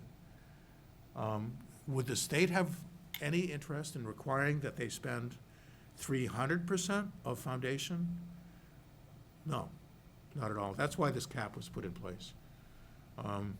You've been there for 2 years, as we'll see in a second. So that determines what your target local contribution is going to be. It's 46.2 million. That works out to 82.5% of foundation. And therefore, your target aid share is 17.5%. Over on the right is we show how we get closer to the increments in the upcoming year.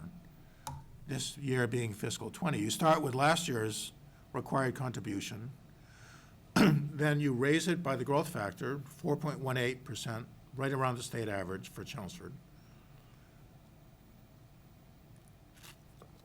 That yields a preliminary contribution of 44.5. And so that's a preliminary contribution of 79.4. That's below the 82.5. You see that down below, where you're 3 percentage points below.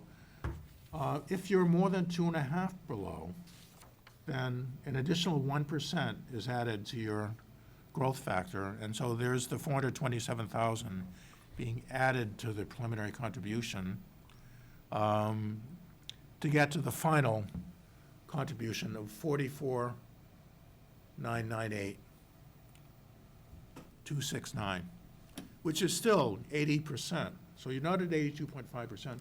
You know, why can't we put everyone at exactly their target share? Because of Prop 2.5. That's why. You really can't ask communities to make more than what they have available through their legal ability to raise taxes.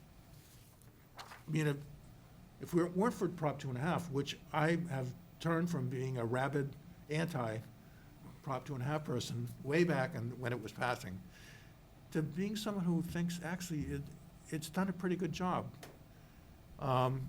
When there are overrides being proposed, about 40% pass. Not debt exclusion, but real overrides, permanent overrides. 40% seems to be just about the right amount to me.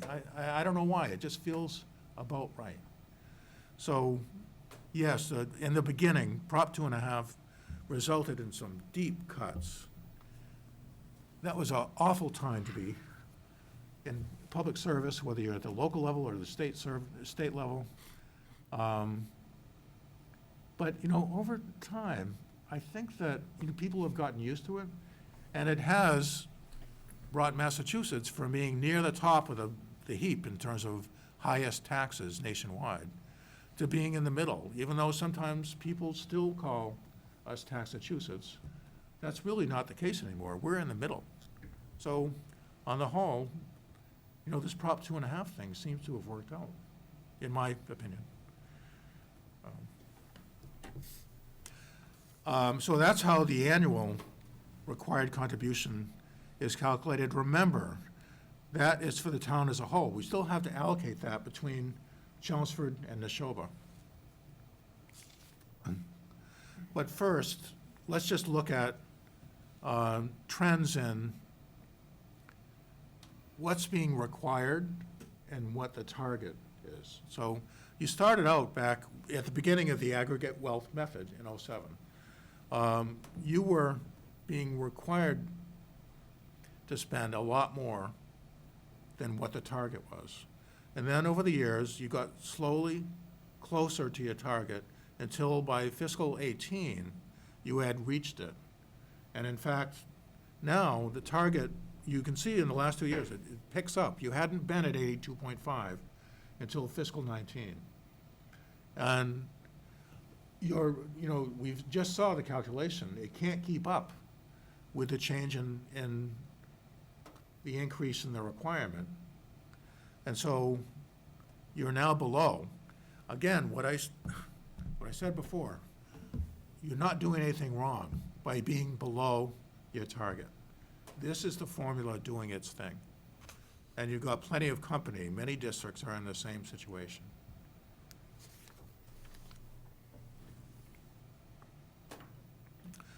The regional allocation, here, it's showing that there's a decrease from 198 to 186 at Neshoba, and a slight decrease at Chelmsford. What's key is the percentage, because the whole total gets allocated on the percentage of foundation budget.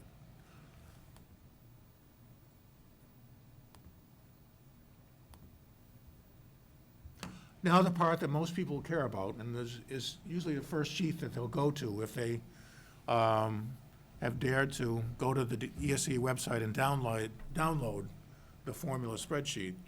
This is the one most go to first. The aid calculation.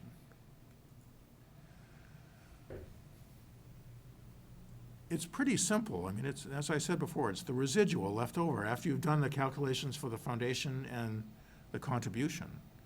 So last year's aid is the base, 11,047,148. The foundation just for Chelmsford District is 52.9, and the required contribution is 42. So really, the amount of aid that's needed is 10.5, but you're already getting 11.0, and so there's no need for any additional foundation aid. That means you qualify for the other type of aid, which is minimum aid, $30 per pupil in recent years. And that's it. That's the aid calculation for Chelmsford for fiscal '20. Over on the right, you see a comparison to the previous year. Well, what happened is the foundation budget rose by $2 million, and that's even with these changes that were put in place as a down payment on the Student Opportunity Act. It went up $2 million, but your required contribution went up more than $2 million. So there's no, that covered the entire increase. So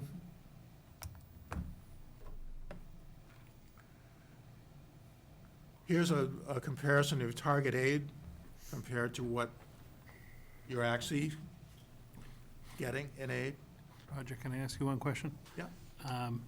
Just ballpark, do you have any sense of how many districts are in a similar situation where they're only getting minimum aid as opposed to foundation aid? Yes, there's a slide on that. Oh, okay. We'll get to in a minute, yeah. It's a positive trend in terms of there's no question, getting foundation aid is the ideal, the pure formula. If we could calculate it from scratch, everyone would get foundation aid. Problem is, a lot of districts would get less aid, and districts don't want that. And you can see here that you're now receiving, in the last couple of years, more than your target. Your target's gone down to 17.5, but you're receiving 21%. Chapter 70 as a percentage of foundation is 21%.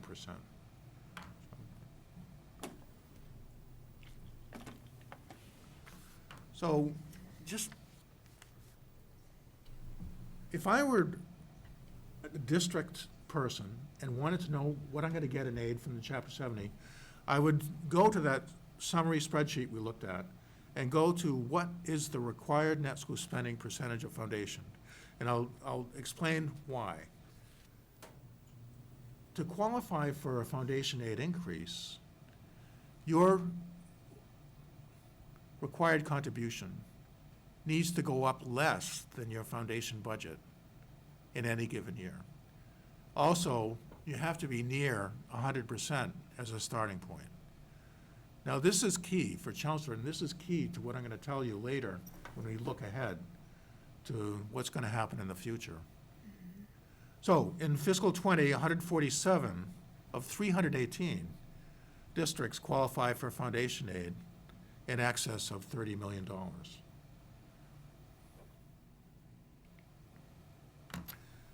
And you can see the minimum aid has varied between 25 and 50, but it's been 30 per pupil. And 30 is the minimum specified in the Student Opportunity Act for minimum aid. Doesn't mean it can't go higher. But there is a good trend. You know, the number, over the last 4 years, between 17 and 20, the number of foundation aid districts has risen from just 85 up to 147. And according to my calculation in my one-year projection, it goes up to 171 in fiscal '21. So that's a very positive trend. And I don't know what's going to happen from there. This graph shows in red the amount of aid you're getting, going way back to fiscal '93, the first year of the foundation budget concept. And the blue is the foundation budget. The dotted line is what's required. And the solid line is what you're actually spending. So Chelmsford spends 35% above the requirement in fiscal '19. We don't have the fiscal '20 numbers yet. But the state average is 27%, so you're right in that same ballpark. Only a few districts spend right at their requirement. But an important point is that the formula just uses the requirement. It doesn't look to see what you're actually spending. because it doesn't want to punish a district if it spends more than what the formula deems to be an adequate or a fair amount. I'm sorry, how many school districts actually spend at requirement, did you say? For fiscal 19, there were 3 that were below. And they can't spend less than 95%, otherwise there are all kinds of aid penalties. And the fact that there are almost never aid penalties means that this requirement does have some teeth, because they end up having to spend what they didn't, their shortfall in the upcoming year. And then there were about 9 that were between 100 and 101%. So that's pretty close. But, you know, all the others are well in excess of what's required. So if everybody's in excess, then wouldn't that suggest that it actually costs way more? Yes. That's the interpretation that is widespread among researchers, among legislators, among advocacy groups. Most people who've looked at it interpret that to mean, you know, if they're spending so much more, then the foundation must be too low. And, you know, I agree with that.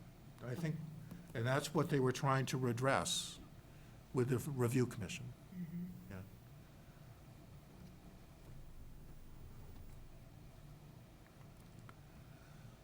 Just as an aside, someone mentioned to me that Chelmsford in fiscal 18 went to free full-day kindergarten. And I don't know what the expectations were. Sometimes those can be very hard to predict, because you might be going up, you get a lot more money you get double the money for the kids who had been paying tuition. But you might be losing enrollment on the other end, so that it balances out. That's happened in numerous cases where the expectations were for a big increase in aid in that first year in which it counted. And that's because there were districts where that happened. And so they saw those districts and said, well, that's going to happen to us, even though you can't count on that. And, okay, so those kids now count double in your foundation budget. But the first year that it would have affected you is fiscal 19. And well, look at the foundation budget. It went up 7%, went up 3.4 million. The required contribution went up 2.2. But you see that last figure, and this is what I would go to the first thing if I were a district person in the summary page. Required net school spending percentage of foundation. You were at 103%. So you ended up at 100.79%. You got a lot closer. But unless you're in that 100 to 101% range in the previous year, then in the current year, it's not likely you're going to be receiving foundation aid. So these percentages, we're talking about large numbers, and they move at a very slow pace. And that's especially the case in Chelmsford.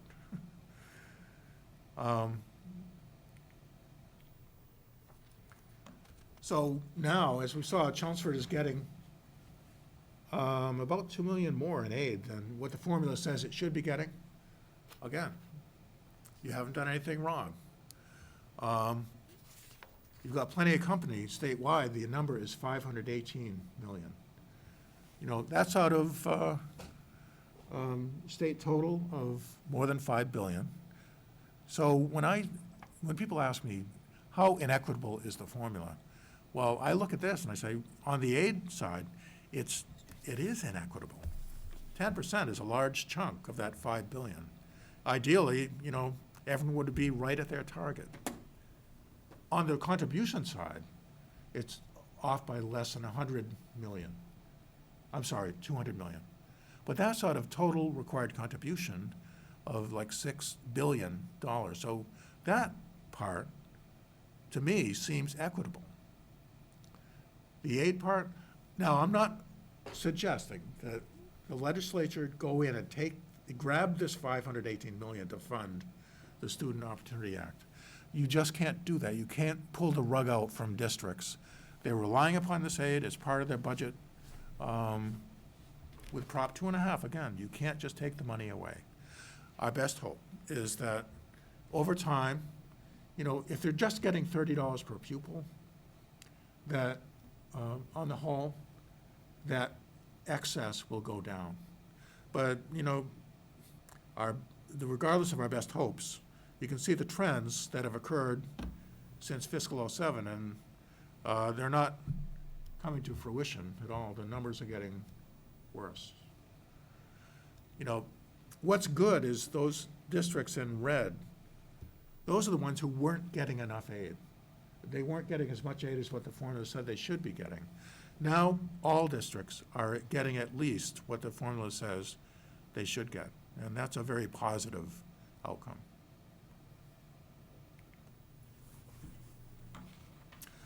I got a list of comparison districts, and what this does is compare target aid to actual aid. Now, back before fiscal '07, when Chelmsford was among those complaining, there was no standard by which they could say, we should be getting this much. There was no standard that said, this is the right amount. Those target aid percentages get recalculated every year now. Back then, they didn't. Mostly, it was just a growth factor, and then foundation aid, and actually a couple other types of aid, some of which were equitable, some of which were not. And so we ended up at a point where people were just saying, well, how much per pupil is this town getting? We're just like that town. Why aren't we getting the same amount? Whereas now, if you want to make the case that the formula is unfair because you're seeing other towns getting too much, what you should be looking at is not the amount on the right, but the amount on the left, the target aid. If the formula is unfair and when it determines these targets, then you would not agree with those percentages. So just looking at some of the towns here, Chelmsford's at 17.5%. That's its target aid. North Attleboro is way up in the, almost 40%. Andover is at 17.5%. So is Marshfield. So is Melrose. So is Natick. So is North Andover. So is Wakefield. Shrewsbury is close. And I chose to focus on Westford because to me, Westford is a very interesting comparison. Westford, by two of the standard measures of wealth, is wealthier than Chelmsford.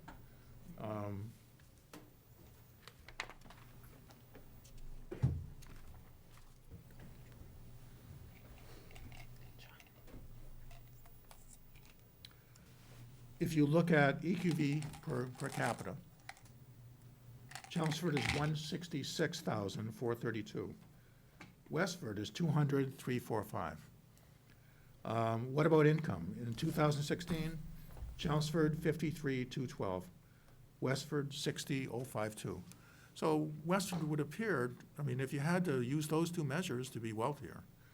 But there's something going on implicitly in the formula that gives Westford the advantage. You can see that it's almost at 24% for a target. Why is Chelmsford poorer, but at 17.5, but Westford wealthier at 24%? That doesn't seem fair. The reason has to do with the makeup of its population. And you can see that they actually used to be even higher. They've come down to where they are now over time, in recent years. And even if you look at the components of the formula, Chelmsford has more property value, has more income. Of course, it's larger. But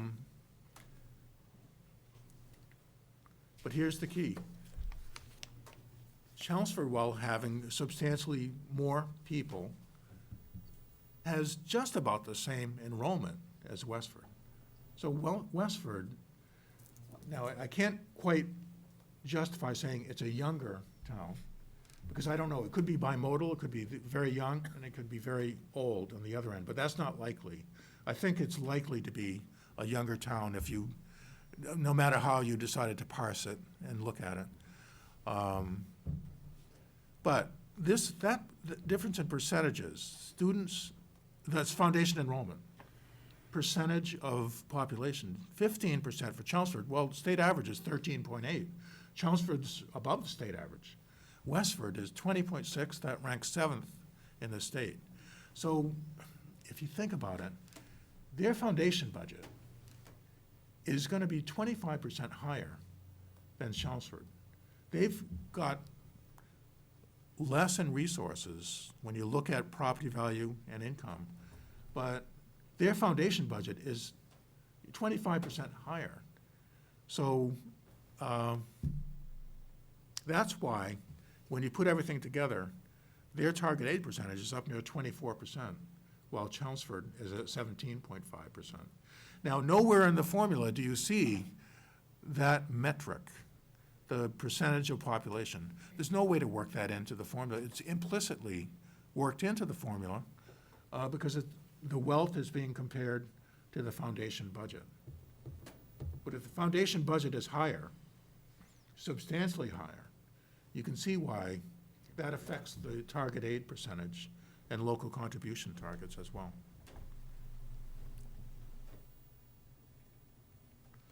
Okay, now we get to the Student Opportunity Act.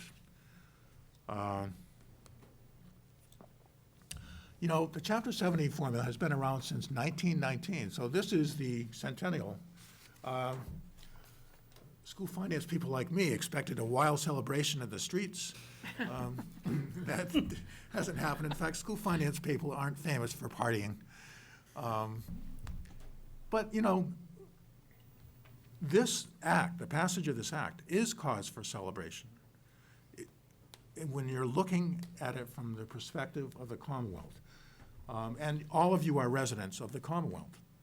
And so I rely upon your civic recognition of the fact that, you know, when things are good for the Commonwealth, things are good for your particular town and district as well. But, you know, this act is going to benefit low-income communities, needier communities, far more than it is going to affect suburban, wealthier communities. There hasn't been much rhetoric saying the opposite. You know, the rhetoric has been all about bringing those the Brocktons, up to a higher level. And there's a lot of legitimate, much of that is legitimate. They do need more money, there's no question. So the act implements the Review Commission's recommendations beginning in fiscal ·21. So just a couple months, you'll have the first iteration with the governor's release of his preliminary numbers. But in addition to Chapter 70, there are some things that are definitely going to affect all districts. The circuit breaker, and you know, everyone's talking about the transportation, but actually now I consult with the superintendent, so I'm not just saying this because of that, but they did a very good job at advocating. They recognize that if foundation budget goes up, then the threshold for circuit breaker is going to go up, and there's going to be less circuit breaker money needed. Because when foundation rises, you know, 75% of that amount, or the way it works is 4 times the state average foundation per pupil. So when the foundation budget goes up, that threshold of 4 times is going to go up at a rapid pace. So the superintendent's proposed tying it to inflation, tying the threshold to inflation. Now, that's, I think, going to be bigger than just the special ed transportation. In terms of total dollars, I just did a rough projection, and it was, by the 7th year of implementation, the difference in the threshold would be more than $10,000. It would be like 67 compared to 76. or something in that range. So, that's going to mean a lot extra money in circuit breaker, regardless of the transportation. That's a big win for school districts. And charter reimbursement increases.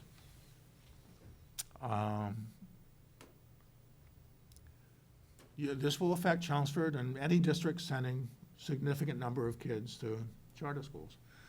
And the legislature just has not funded the current reimbursement program.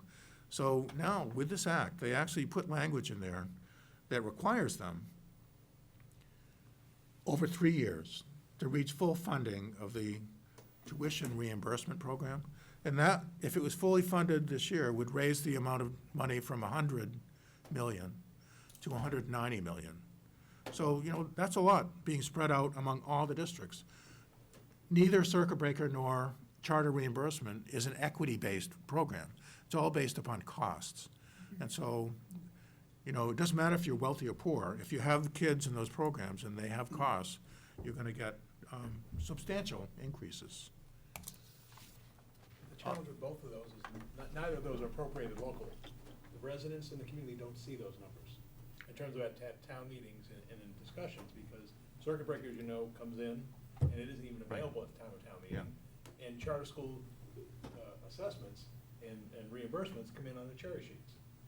So the problem is it's not as transparent as when you go to the budget and they say, okay, what was the budget for this past year? And then how much are you recommending for the schools for the upcoming year? Well, I'd say that the charter That's tuition and reimbursements are general fund Right. Items, and so they should be presented. But they're not appropriated at town meeting. They come in on the cherry sheet and they're netted out in your net local aid. You come in as your Yes. cherry sheet revenues come in, and that's part of your raise and appropriate, but your assessments come in on the other end, but they're sort of offline. Oh, what if it was just a direct payment? Wouldn't that be shown in the budget? But it's not appropriated at town meeting, neither of those. So in other words, it's the issue of transparency that becomes the issue. But it can be presented at town meeting, based on the cherry sheet. Districts show other items on the cherry sheet and on the budget presentation, so I think it should be. But anyway, it's, But that's the challenge. I mean, it should be taken into account. The cherry sheet number should be taken into account. I will say, it's especially difficult for ESE to do good January estimates. And January estimates are what you use primarily in doing your budget. It's not till the House comes in, it's usually not until April, and so by then, your town meeting may have been completed already. So that's a problem, because the final numbers often are different, because we don't have good enrollment numbers in January. Yeah, I don't know how to solve that problem. And finally, there's going to be more district reporting on how the aid is used.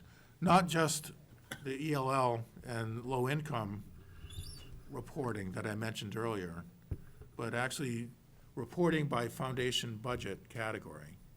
So that, to me, is a very difficult thing for districts. They're going to have to change the way they report. ESE is going to have to change the way they collect data. Fortunately, the foundation budget categories were brought into alignment with the way ESE collects most of its numbers. Back in fiscal '07, that was a big change. And so maybe that should improve the way that this is implemented. But, stay tuned for some new reporting requirements from ESE to come down the line very quickly.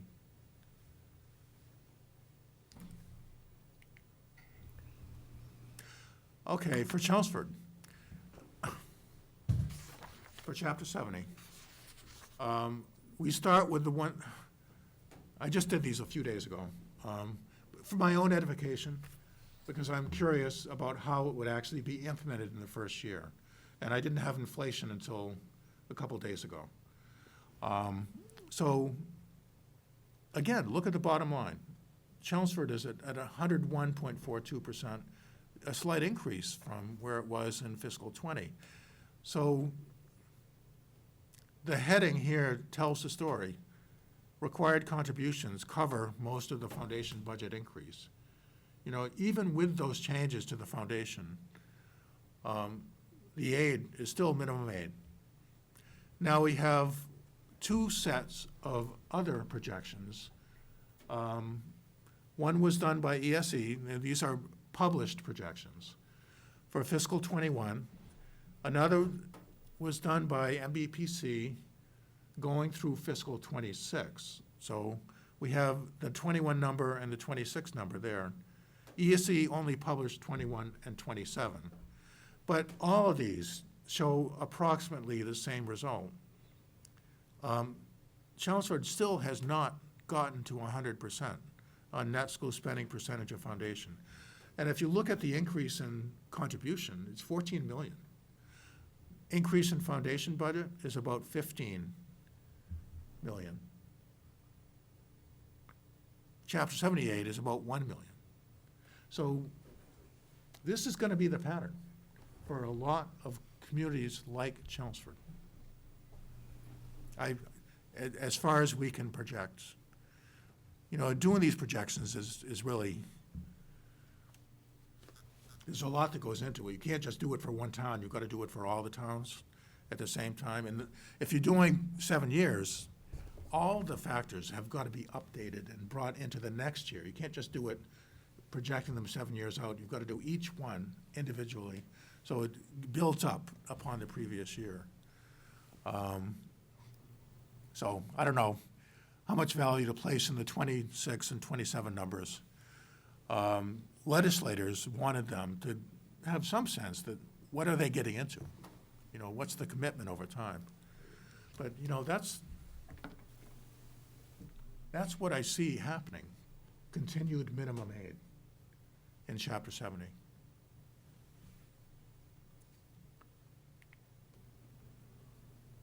Okay. Just looking at other districts where Chelmsford kids are going. Neshoba Valley, I think that's going to go up again in fiscal '21. It did. Yeah. It went up to 200. Yeah. Choice. You're a net gainer in terms of receiving versus sending. It's not as expensive as charter school tuition. It's $5,000 plus special ed costs. And it's gone down slightly in terms of the number of kids at charter schools. A lot of people are concerned that the charter school rates are going to go up a lot because those two depend upon the foundation budget of the sending districts. And so if their foundation goes up, then the rates go up for their charter school kids, except that's the base. You know, the charter school rate is something more complicated than Chapter 70 in my mind, but it is trying to look at what would have been spent upon the kid locally, and the way they do that is to calculate a foundation rate for the charter school, and then if you're spending 37% above foundation at your local district where the kid came from, they multiply that 37% on top of the charter school's rate. So I don't know. I don't think that many districts actually even look at the Chapter 70 numbers when they're doing their budgets because they're spending so much more. So the requirements don't mean that much. And if that's the case, it may be that people's concern that the charter school rates are going to go way up may be a little bit inflated. So we'll have to see about that. If you go back to the choice trend, I guess I'm asking your opinion. You see there's an increase in these virtual. Yeah. What is your sense? Is that a trend? Is that going to any sense on where that's going in the future? Clearly, there's a big, those numbers have increased in recent years. And Yeah. even though they're small, relatively small, but is that something now with the whole different age of children who are growing up on iPads and tablets and everything else? Is this whole idea of the virtual schooling? Is that something? It's such a curious mix of the type of kid that goes to those schools. You know, some of them are going for religious, they wouldn't send their kids to a public school.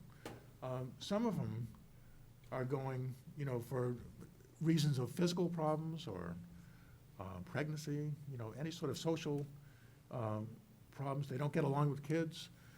And then someone said they thought about a third of the students were just cases where they're being homeschooled, but the parents don't trust themselves to do the homeschooling. And here's a case where they can be at home and most of the time and do the schooling. So it is a curious mix.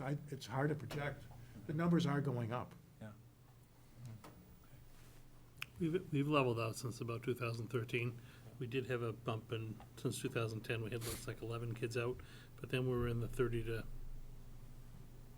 35 range since 2013. No, my one thing is this virtual thing seems to have been growing. It's a greater share now going to the virtual high schools than, that's what I'm just wondering. Yeah, I just don't know if that 11.8, say, listed for 19, I don't know, just the virtual school, how many were in 18, 17, 16. I could go back and pull those figures, but that is something to watch. How many stay?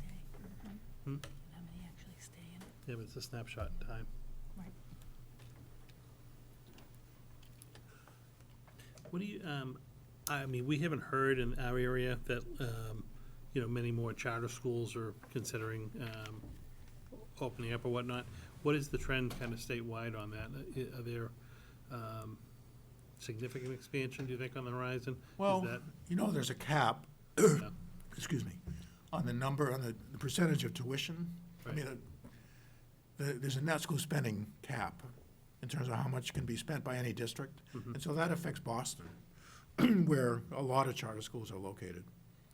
And some of the other big cities as well. Most of the charter schools are in big cities. So, Lowell has some. Mhm. I don't know, it's hard to say what Yeah. the trends are on that. Okay. So just giving you some ways to download some of this information if you get really excited about delving into Chapter 70 and you want to download it someday. I'd recommend having a nice strong cup of coffee. They might be But actually, stronger. ESC has done good at making all this stuff publicly available and trying to keep it as simple as possible, so. Questions, anybody? Well, I think the concern is and you've sort of confirmed what we're, our projection sort of confirms that the idea is we're looking at minimum contribution for the foreseeable future. Minimum aid. Minimum aid contribution, and that minimum aid level is, 1.3%. Clearly not keeping up with the pace of what it really is to operate and run schools. Yeah. So basically, it's an underfunding by the state that's shifting the burden. That percentage that you started out with the graph that shows how much of the district is funded by the town versus the state, that's only going to continue to grow. Because clearly, you're not even at an inflationary level, and that was the argument of the $30 was not even keeping inflation. Well, you're a town manager, Yes, that's right. so I own like this most book. town managers, you're thinking year to year. You're thinking, but if you would step back and look at the fact that according to the formula, you're getting more aid, $2 million more, than what the formula says would be equitable. And people can understand that concept, but it doesn't fit into their plans in terms of when they're trying to balance a budget. Right. And I appreciate that fact. So. See, Paul, you're actually getting 2 million more. I'll tell you you're getting $2 million more. It's all how you look at it. No, but I mean, that is telling, because I think, a lot of people were watching the Opportunity Act and kind of wondering what was going to happen. And I think there was a lot of discussion around this really helping all communities, and I think really you are seeing the bulk of the funding going to be going to the bigger urban communities, your gateway cities, things along those lines. And districts like ours are probably going to be getting that $150,000 or so per year. But again, your costs are continuing to rise, so yeah, the burden will continue to be carried by the municipalities or the towns. Any other questions? I'm gonna chew on that one for a little bit. Yeah. I might email you. Yeah, please do. Feel free. Don? I was looking at one of the first slides that you showed. It was the pie chart, actually, of the percentage of local spending. What is the state average again for local spending? We're at 83%, I think it said. 80. It was 62% local, And we're at 82. We're 82, 62. 33 state, and 5% federal. We're at 80%. Mhm.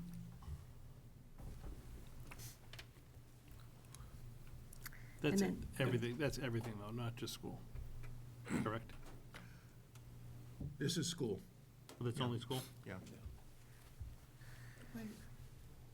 Okay, when you, the slide that talks about the Westford comparison and has a higher student to population, it says it's the US Census population for 2015.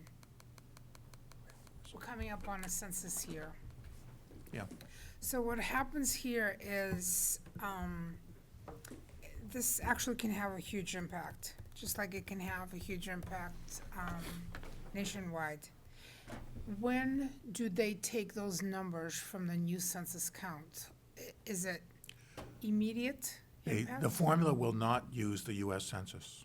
Oh, okay. I mean, I showed that because that's often how people do comparisons of wealth, by using the EQV per capita or income per capita.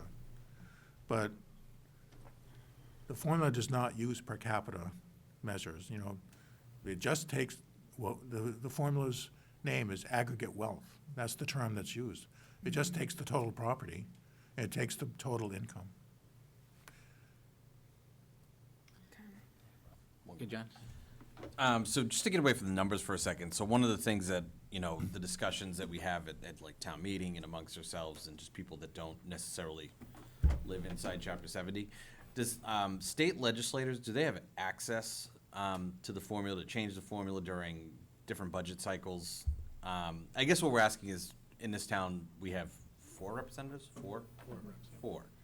And so Westford has a dedicated representative. It's great. He's a great rep, blah, blah, blah, blah. But obviously Westford gets money. So people will often say Westford gets more money because they have representation. Is that true? No, I don't think that's true at all. Okay. It's really hard in the formula to give advantage to one particular community. You know, that's one thing I've really been proud of during my tenure at ESE. I was almost never asked to do something I felt was not proper. And when it came to the formula, the fact is, it would be so difficult Right. to do that. I mean, you'd have to make it public. You know, and it's, so people don't do it. But, you know, legislators do have impact. They're listened to. Usually Ways and Means controls the information flow very closely. But, you know, they do listen to legislators, yes. But it's the formula giving them the money. It's not the legislator themselves. It's the formula working to their advantage. Yeah, Right. yeah. Okay, thank you. Just a comment on the slide right after the the pie chart. It says Chelmsford spends below the state average on every function. Yeah. And I guess, I know that you said that surprised you. And I guess what I find reassuring is that considering that we turn out a pretty darn good product, you know, in terms of the students that we have graduating. So I think that's pretty impressive. But, go ahead, Paul. No, ironically, Westford does too. Yes. You Yeah, know, I mean, yeah. that's the part that just blows Yeah, your mind. ironically, you're right, absolutely. And, you know, you see those numbers. But if you want to step back away from the numbers, here's the concern going forward. Most of the funding going forward is going to go to gateway cities, urbanized areas from the state. Because you got these 3 sources of funding. Forget the federal. Let's not even count on that. So you got the local and the state. So the state money is going to go to the gateway cities. So the local then source is going to come from those communities who will, as you said, pass the 40% that will pass overrides going forward. We're not in that pool. Right. Our last override in town of Chelmsford was 1992. We tried one in 2008. It failed miserably. So what likely is going to happen is you're going to see an infusion of money into the education system. State money going into the gateway cities in the urban areas, and then those wealthier towns, perhaps younger towns as well, who have the ability to get overrides passed, going that way. And so what ends up happening, once again, Chelmsford's in that middle, that middle bracket that's sort of gonna get squeezed. And that's gonna hurt you, because even if you look at these comparable communities, a number of those comparable communities, you know, they're not the gateway cities, but the other communities that can pass the overrides, the Natics, the Westfords, and so forth. And that's gonna be a pressure point in this community. I mean, just to kind of address that point, though, I will say, 5 years ago, full-day kindergarten wasn't ever going to happen, and getting the space, people would, I don't think 10 years ago, we would have been able to vote to get those modulars built. I think the demographics in town maybe have changed, and you probably have more data than I do, but I think the town has come a long way to supporting the schools. They do a great job of supporting the schools anyway, but we wouldn't have got the modulars. Full-day kindergarten wouldn't have came to fruition 10 years ago. I mean, things have changed. But yet, if you look at those comparable communities, I know. a large majority of those can pass overrides, starting at A's with Andovers and going to the W's at Westford. I refuse to say that word. No, but I'm just saying, and I'm not saying that's gonna happen You here. can say that No, word. but I'm saying, but that's gonna be the squeeze here, because we don't foresee an override in the future. And that's gonna be, and that's what's gonna happen, is you're right, you look, on that chart, it's just gonna, we're just going to, it's gonna be a struggle. Yeah. Because, and that's the concern going forward. So given that it doesn't look like this new opportunity is actually gonna really benefit Chelmsford, are there other areas we could be advocating? And I know you mentioned like school choice has been, what, reimbursement rates, $5,000? Yeah. It hasn't changed for how many years? Ever. Ever. So is that something that we should be, another revenue source that we should be advocating for? Is it a bad time to do something like that? Well, it's curious to me that there hasn't been more movement on that. I wrote an article for an organization a couple of years ago about school choice, and it put me in a position of calling superintendents and asking their opinion on that. Shouldn't that rate be changed? It's been the same since 1991, when the law was passed, and certainly just that fact alone would argue for increasing it. A lot of them said no, that, it seems about the right amount for them to attract, to be willing to accept kids into their school system. After all, what is the marginal cost for a kid? Certainly books and materials, but you're hopefully not hiring new teachers. Charter schools is different. That's their flow of revenue, the tuition, so the rates have to be higher. But for a district, you could make the case that 5,000 might be about the right amount, in spite of the fact that it just seems, on the face of it, so outdated. It has to be updated. Do you have something else, Donna? Yeah, just on this, stepping even further back from the numbers, I guess I was just kind of giving kudos to our staff for really doing a great job, in terms of, as I said, the type of services that we're providing. But then I was looking at slide 96, please. And this is what I struggle with as a school committee member. When I'm looking at what it is that we're required to spend and then what we actually spend, That's the chart with the solid line. right, 96. That, I'm trying to think how do you explain this to the average taxpayer, Oh, right? the way I explained it is, Yeah. look when I arrived in Chelmsford on that chart. My first budget was fiscal year '08. You can see the trend. Yep. Yeah. But the disparity, what it actually costs and what they're saying it should cost is so different, okay? And then, but the problem is like, we have to bring this to the town meeting, okay? And, how do you explain why it is that they should give so much more? Well, even in fiscal '20, when you get the numbers, which should be coming in the next month or so, on the budgets for fiscal '20, I think you're gonna see that line dip on a statewide basis, that solid line. Because foundation budget went up a lot in fiscal '20. Okay.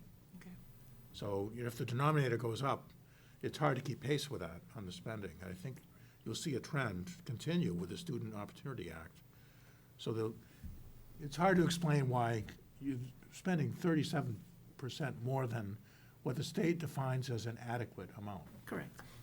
If someone asked me that, and I were a school committee person, I'd say, what does this word adequate mean?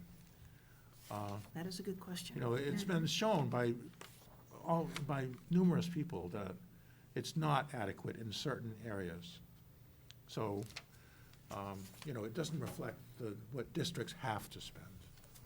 You couldn't imagine a $20 million decrease in the budget. No. No, I'm saying, that's why it's. And I think that's the other thing. I almost look at that as like the base of that whole adequacy argument. But part of the graphs that we typically do too is show like what other communities are really spending, because that's the Right. floor. Right. And we're comparable to, other communities across the state with regard to the percentage they're spending above. We're certainly spending above the state average, but within our comparable districts, we're right in Yes. the middle. No, And I think agree. that's what we typically show. Absolutely, I agree. I'm just thinking about like, how do we, bring this all together Yeah. in a package that, makes sense and it helps people understand why education is so expensive. When the state is saying, well, in reality, according to us, adequate is this price. I think in the end, it's gonna have a lot to do with what's happening in this difference between Chelmsford and Westford, in a sense, because many people talk about the fact that certain towns that are educating students and supposedly getting pretty good return on what they're putting into each student, those attract families and people into their town with a population, with students for a certain number of years. And that's the number of years that these students are getting educated at a certain level. I could use examples other than Westford, but it's not a long-term commitment to the town in many ways. They're there for only a specific number of years. So in the end, I think, and it's something very difficult to show to a town and to make sure, but it's bringing everybody together where one group is helping another all the way through cyclically. So if you can really contribute to your education locally and do it well, in the end, yes, you're gonna pay through your taxes and your local taxes and so on, but the value of your property will stay there. And this looks at income as well as value of property, both of those things. You're gonna be attracting, you're gonna get people who have a good income coming into the town to buy properties that are higher valued. And it's a very cyclical thing. And if you don't keep up the strength and the fortitude of your education system, you're not gonna be able to, one, keep the property value high, and two, keep the income high flow coming into the town. So both things are impacted. And putting money back into that education system actually helps everybody all throughout the town. And it's very difficult. When I go to meetings of the Economic Development Council, it's really interesting to see the discussions that go on and how people sometimes really don't think about the impact that it can have, that the education can have on the decisions that are being made at a town level and vice versa. Okay, what they see mostly is the money going into the system that they have to contribute in order to get that education, but they don't see the return. And I think the return for many towns, especially towns like Chelmsford, are immense going forward. Because I don't think as a town want to be just attracting people and the community for a certain number of years. We'd like to keep it long-term. The alternative may not be what Chelmsford really wants in the end, because towns like Westford, and I can name others, Acton, Boxborough, sort, people will literally sell their property in a particular town, go there for a while, and then come back again, because the community is what they are attracted to. And we're gonna have to continue to invest money in our education in order to continue to have a community where people want to come into it and stay long-term, never leave it. So, anyway, it's gonna be hard to explain that, and it's gonna be hard to show people. I'm sorry. I agree with you, okay, but what my concern is that people who are struggling to make ends meet in this month aren't thinking long-term. Uh-huh. And if they can't pay their bills now, it doesn't matter how much their house is gonna be valued at when they sell it, okay? They're concerned about, can I pay for my medical insurance? Can I put food on the table? Can I keep a roof over my head? And this is what I worry about, and while I'm never going to advocate for, obviously not funding education, this other part of me, it gets very concerned for, I guess, a large portion of our population here in Chelmsford who struggle, financially, and who can't afford to stay in town because it's just too expensive. Right, so then come in all of the town decisions that are gonna have to be made about affordable housing and at what level and what kind of subsidies are given and so on and so forth. So a lot of decisions that are gonna have to be made by us as a town are impacted by what's happening in our education system. So it's gonna become more interesting. All right, anybody else? Any questions? That was interesting. No, Yeah, very, very interesting. helpful. Thank you very much, that Thank was you great. so Thank you very much. Made it as understandable as it could be, Yeah. No, Thank you. that was great. Thanks for the opportunity to share with you. Yeah, thank you so much. Thank you very much for coming tonight as well. Please come back. As this unfolds, it'll be interesting to see. Well, he may have invitations to the centennial party. I'm still waiting to get mine. I'll be in touch over the next couple days. Okay. Thank you again very Thank much. you. Thank you so much.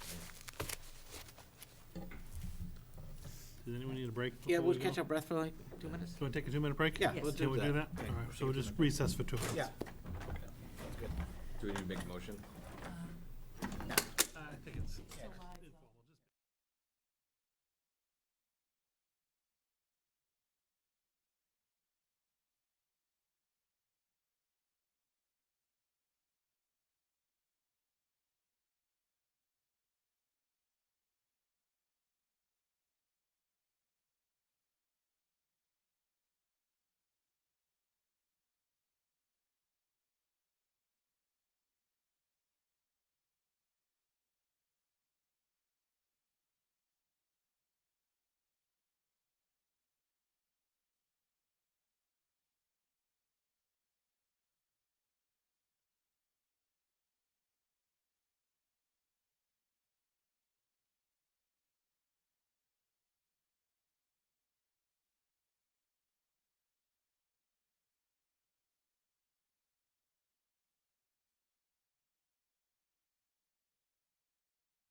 Actually, very good presentations this evening.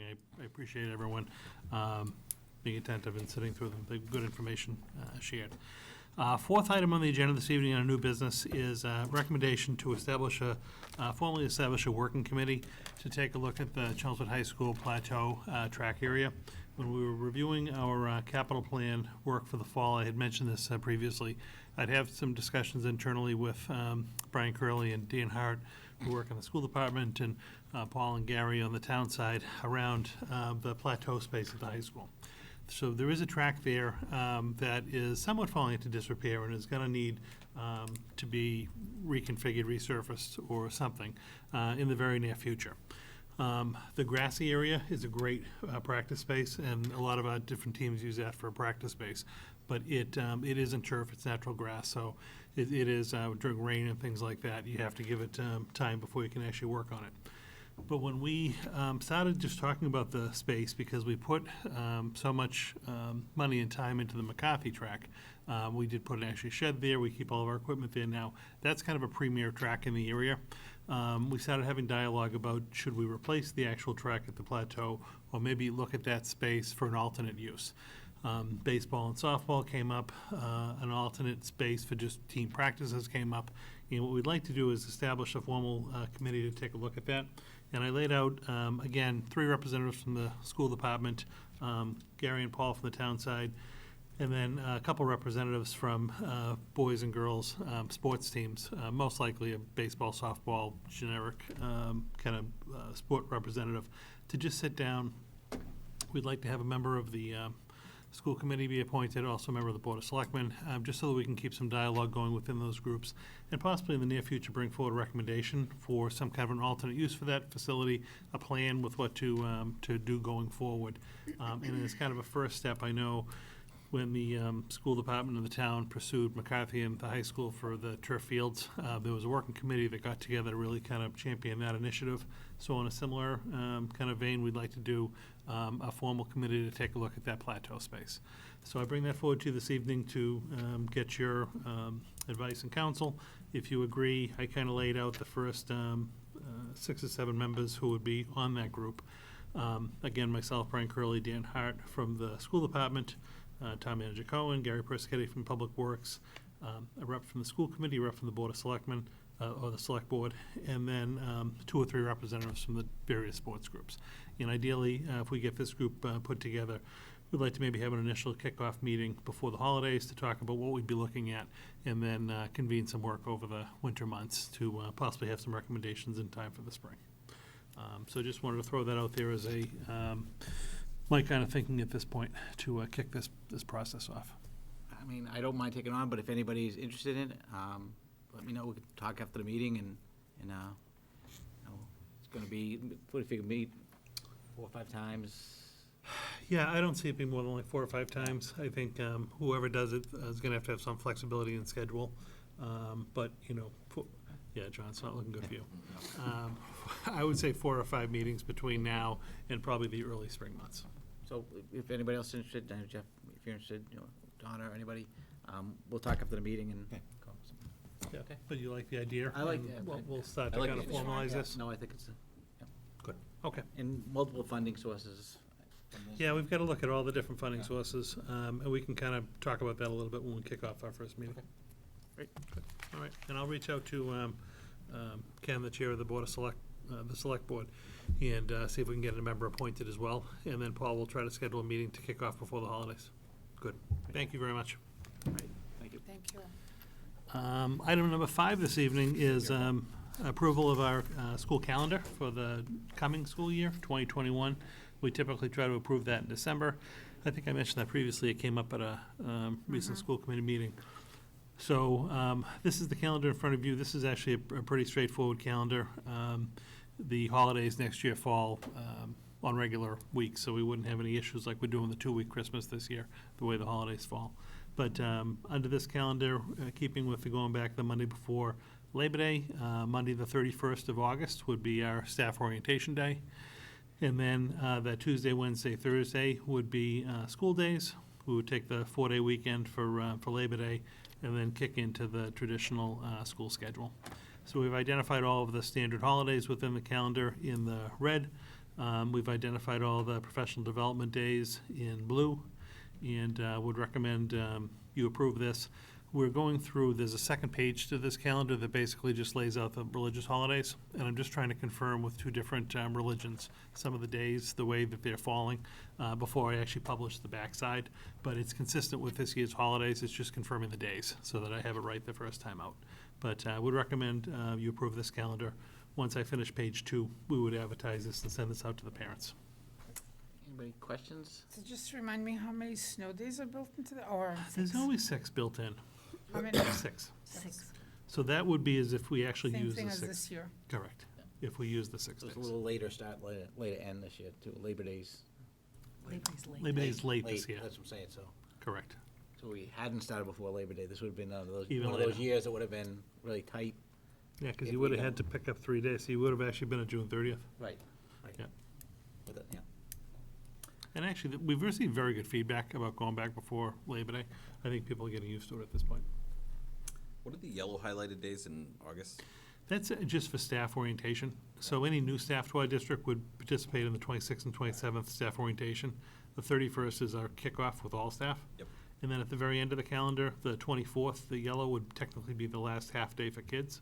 And then on the 25th, it would be the last half day for staff. Got it. That makes sense. And that does include the 6 snow days. So if we don't use them, you back them out. Right. Do we want to vote on this tonight, or do we want to wait for the second page? Well, the calendar's not going to change. The only thing that's going to change is on the religious holidays, a couple of the Jewish holidays, I just want to verify the actual date that the holiday starts, and I have an email out to confirm that. But technically, the calendar's not changing. Everybody comfortable with? All right, so I'll take a motion. I make a motion to approve the 2020-2021 school calendar. Second? Okay, any other further questions? Okay, all in favor? Aye. 5-0. Great, thank you. I will give you a copy of the final calendar, too. I'll put that in the packet just for an upcoming meeting before we advertise it. Item 6 this evening is a recommendation from Joanna. As you know, a couple meetings ago, we approved and ratified the memorandum of agreement with the teachers for the new teacher contract. So that included a 2% cost of living increase dating back to the first day of the 2019-20 school year this past August. So the business office has inputted all the new salaries, calculated the retro for all the staff to get them on board. And before you tonight is a recommendation to approve a transfer, moving the money from our set-aside account. We have a set-aside cost of living increase account to basically sprinkle that through the budget into all the different salary accounts where the individual employees are actually paid for. After that is done, it still leaves a balance in that COLA account of about $72,000. But you would be transferring 600 and, 63-109. yeah, I gotta just increase that, I can't see it. 663,109 to the various salary accounts. Joanna or I are happy to answer any questions, but it's a pretty straightforward transfer. Any questions? Okay. All right, you're on, John. I make a motion to transfer $663,109 from the COLA reserve account to the salary accounts as presented. Second? Okay. Do we roll call, right? Yep. John? Aye. Maria? Aye. Jeff? Aye. Aye. Aye. 5-0. It's a very well worded motion. That was great. I'm getting better. I write them down ahead of time now. Item 7 this evening, we had just talked about, next Tuesday, we have our second public forum. Just a little bit, committee members are going to chat a little bit tonight about format, what you'd like to see as far as how that's going to roll out next Tuesday. So I don't have any paperwork in front of you, but just wanted to put that out there for discussion purposes. Bless So you. what do people foresee this, what would they like to see this public forum consist of? I know, Marie, you've said more question and answer type of stuff? Well, I thought it should have a little bit more opportunity for input from everybody on any topic they want to present on, that they would like to see as part of the strategic thinking. Take like recommendations for a topic? Just allow people to speak more from, on any topic that's part of the strategic plan.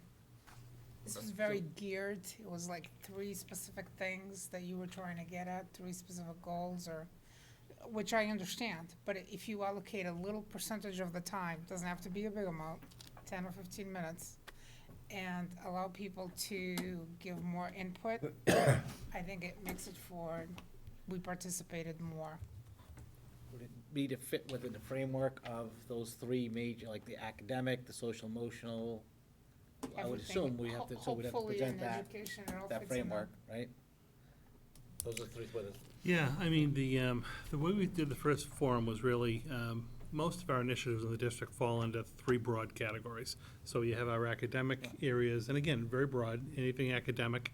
Second was all of our work around social emotional learning, supporting a positive school culture was goal 2. And then goal 3 is really just aligning all of our financial and capital resources to support goals 1 and 2. So we certainly can have more of like a public comment type period. People could make comments about, really whatever they want. It's your forum as much as it is mine to figure out how you want to get that input. Okay, so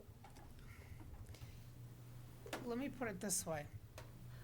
When you're sitting at a table, well, let's say you hit a table that has 2 parents and 4 administrators, or a very uneven flow of the person that's contributing to the system. It's, you're coming from different angles, okay? You might not have that as much ability to give your input. So if you're gearing it to 3 topics, let's say, within your strategic plan, if you start off with everybody all throughout the room being able to come up and present what they think it should be, and then go back to just the limitation of that table, I think you're gonna get a lot more input. Because you're limited to whatever your table is willing to discuss, which may not include really what you wanted to focus on. You have a little more free flow at the beginning. You can still gear it to the particular topics, but allow a more sharing generally. So, just in terms of the pragmatics of the meeting, what I was thinking is if we could start off talking a little bit about recapping what it was that we did last time, and then also the parent survey, and then I don't know if there are any other survey results that will be available at that time.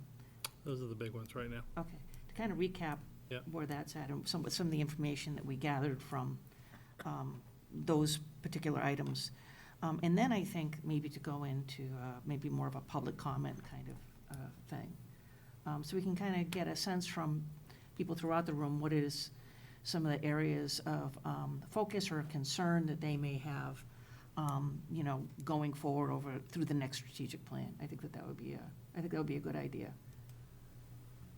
do you want to break that discussion up and, after we do the recap, and these are the 3 areas, and okay, anybody have any things they want to see in terms of academics, so 15, 20 minutes or whatever, address those, and then move on to the social emotional piece. Yeah, go ahead.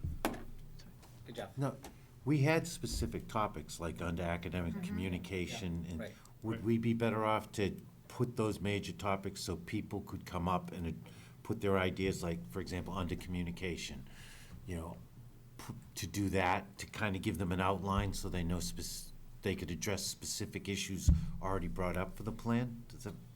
I mean, we were trying to give people like some broad headers to kind of talk about or get the conversation started at the first meeting, just because, again, you get 50 people in a room, you don't know who's coming to a meeting, and, for an hour and a half or 2-hour meeting, you want to have some kind of end product.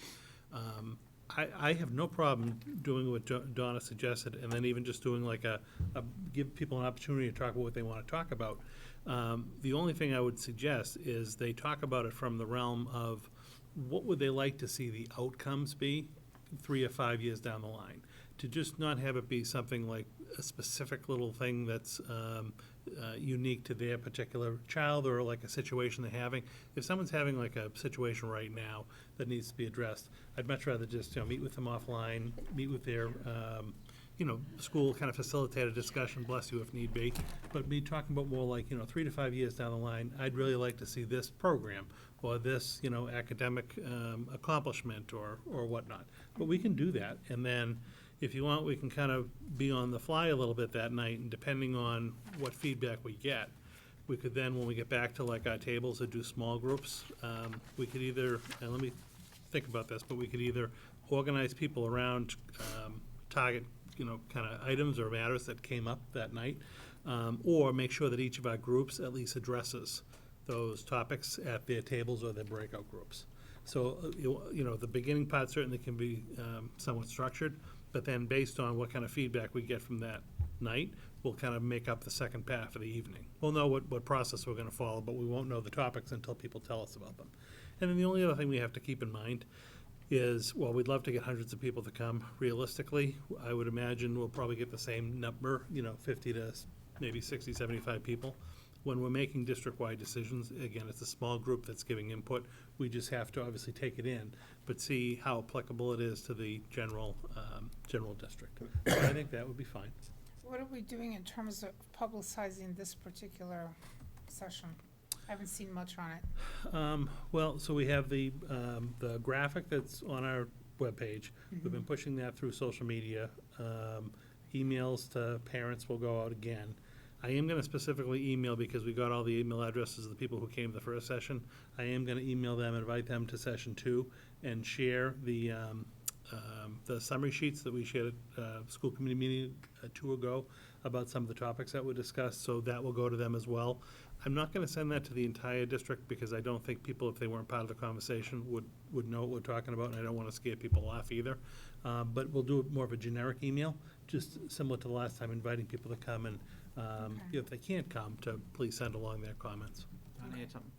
Yeah, I was wondering if maybe it would be helpful if we even, along with our notice, maybe attached some type of agenda, so people would know what it is.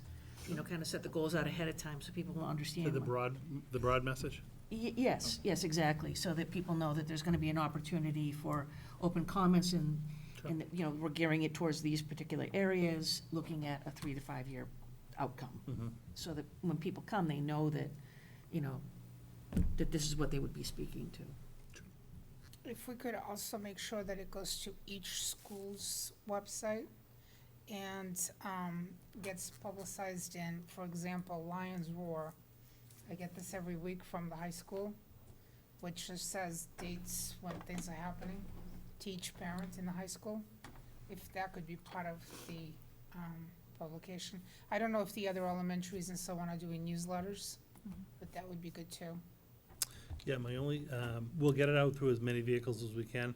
I just don't know how often and frequently, like, individual school newsletters go out, and where it's next week. If they didn't happen to have a newsletter this week, particularly with the number of days we've had off, Right. I don't want to have them waiting. So we'll push a couple of times the Okay. email blasts, and we'll do the social media as well. Right. And whatever groups we can get in, I'll push that. Okay, because I but, can tell you the high school is clockwork. Every Yeah. week we get one of those. Okay. I think the social media piece would be important, because we want to capture more than just parents, with kids in the school system. Whole son. We want the entire community to participate in this. Just a little blurb. It's a community, That'll work, as I we imagine. saw. Come on, yeah. Maybe a video. No video. All right, any other suggestions? Okay, so, All right, I'll tell you what, I'll Yeah. craft something tomorrow. Yep. I'll share it with you. If it looks good, we'll start pushing that out. good. So that's next Tuesday? Tuesday night, at no, high- it's at the high school, At the high school, in the cafeteria, 7 o'clock? 7. We serving food? Probably coffees and pastries, not like a dinner, but we'll do some kind of. Cookies, get the cookies. Yeah, did we do little desserts We last did a time? little desserts last Yeah. That'll be good. Cookies, I'm gonna go with cookies. What's that? You like the wants cookies? I like cookies. Okay, all right, we'll have some kind of a cookie. What's it? I said we can let Nancy know now. She makes excellent cookies, and it's coming out of your account. Okay.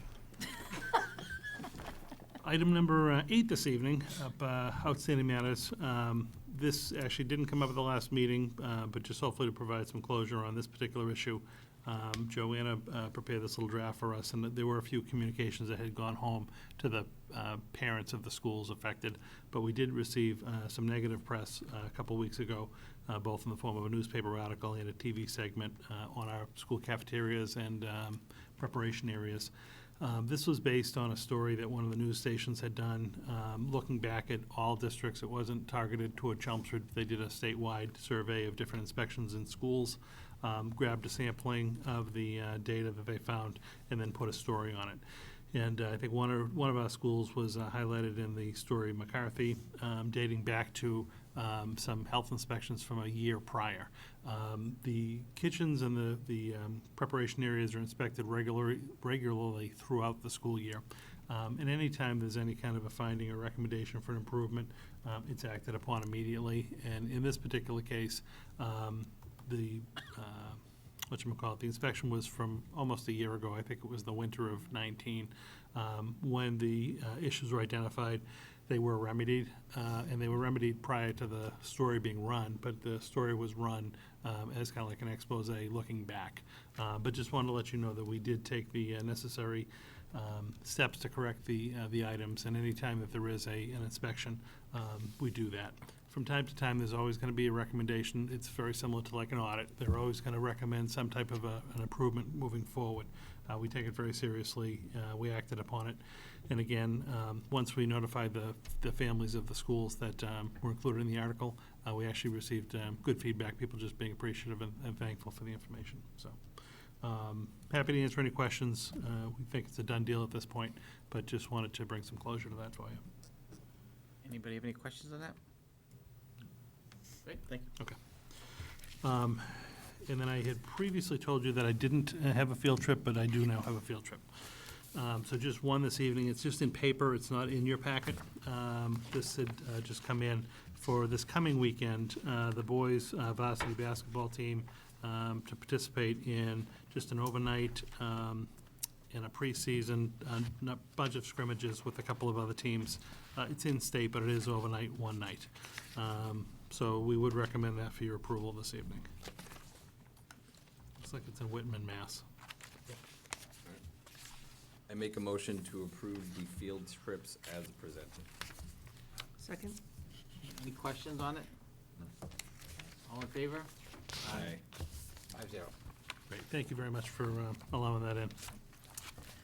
All right, any liaison reports? Jeff?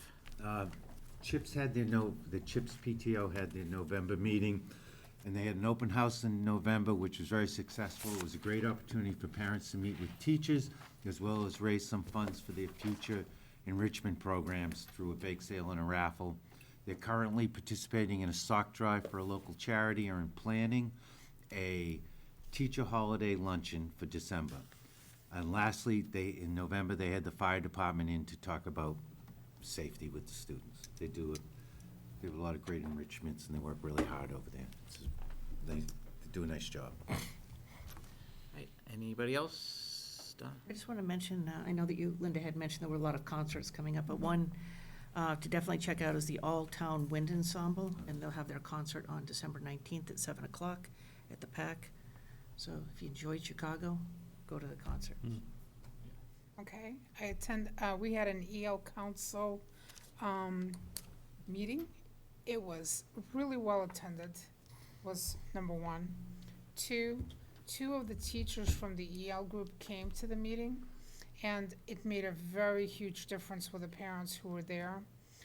Kelly also participated in the meeting. We had a guest speaker. It was Maria Queen from Middlesex Community College on the programs that are offered to adults, one of which is for free on English language learning. And it was just so well received. So we're going to try for our next meeting to have the same kind of turnout that we had at this meeting, continue on. At this point, we have a set of bylaws. We have what appears to be a more regular group that's coming. And hopefully by the end of the year, we can have some officers for those bylaw positions. That's great.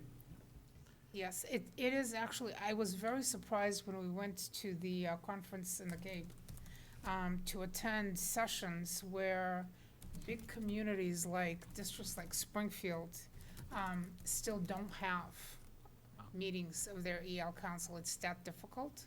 And what they're finding is that they have to pay liaisons, regular liaisons, to try to get this council going. So this was really good. Right, anybody else? Jeff? Just Thursday night, the last meeting of the Capital Fund. Oh, great, good luck. Thank you. You've been doing a very good job. Yeah. Thank you. Next Wednesday is Center School, has a PTO meeting, and inadvertently, I had the opportunity to go to a fifth grade band concert. My nephew invited me. I said, I guess so. It was excellent. I was astounded. At first, I'm thinking, oh, this is gonna be, it was really good. It Really? was really good. I was very impressed. You know, the instructors were great. They explained all the processes they went with through the kids. It was excellent, you know, so it was interesting to see. All right, anybody else? Okay, any new items? Can I ask a follow-up on the presentation from Mr. Hatch? He actually had said it was difficult to quantify. Don't ask me anything difficult after he leaves. It's actually from Linda. I love it. Go for it.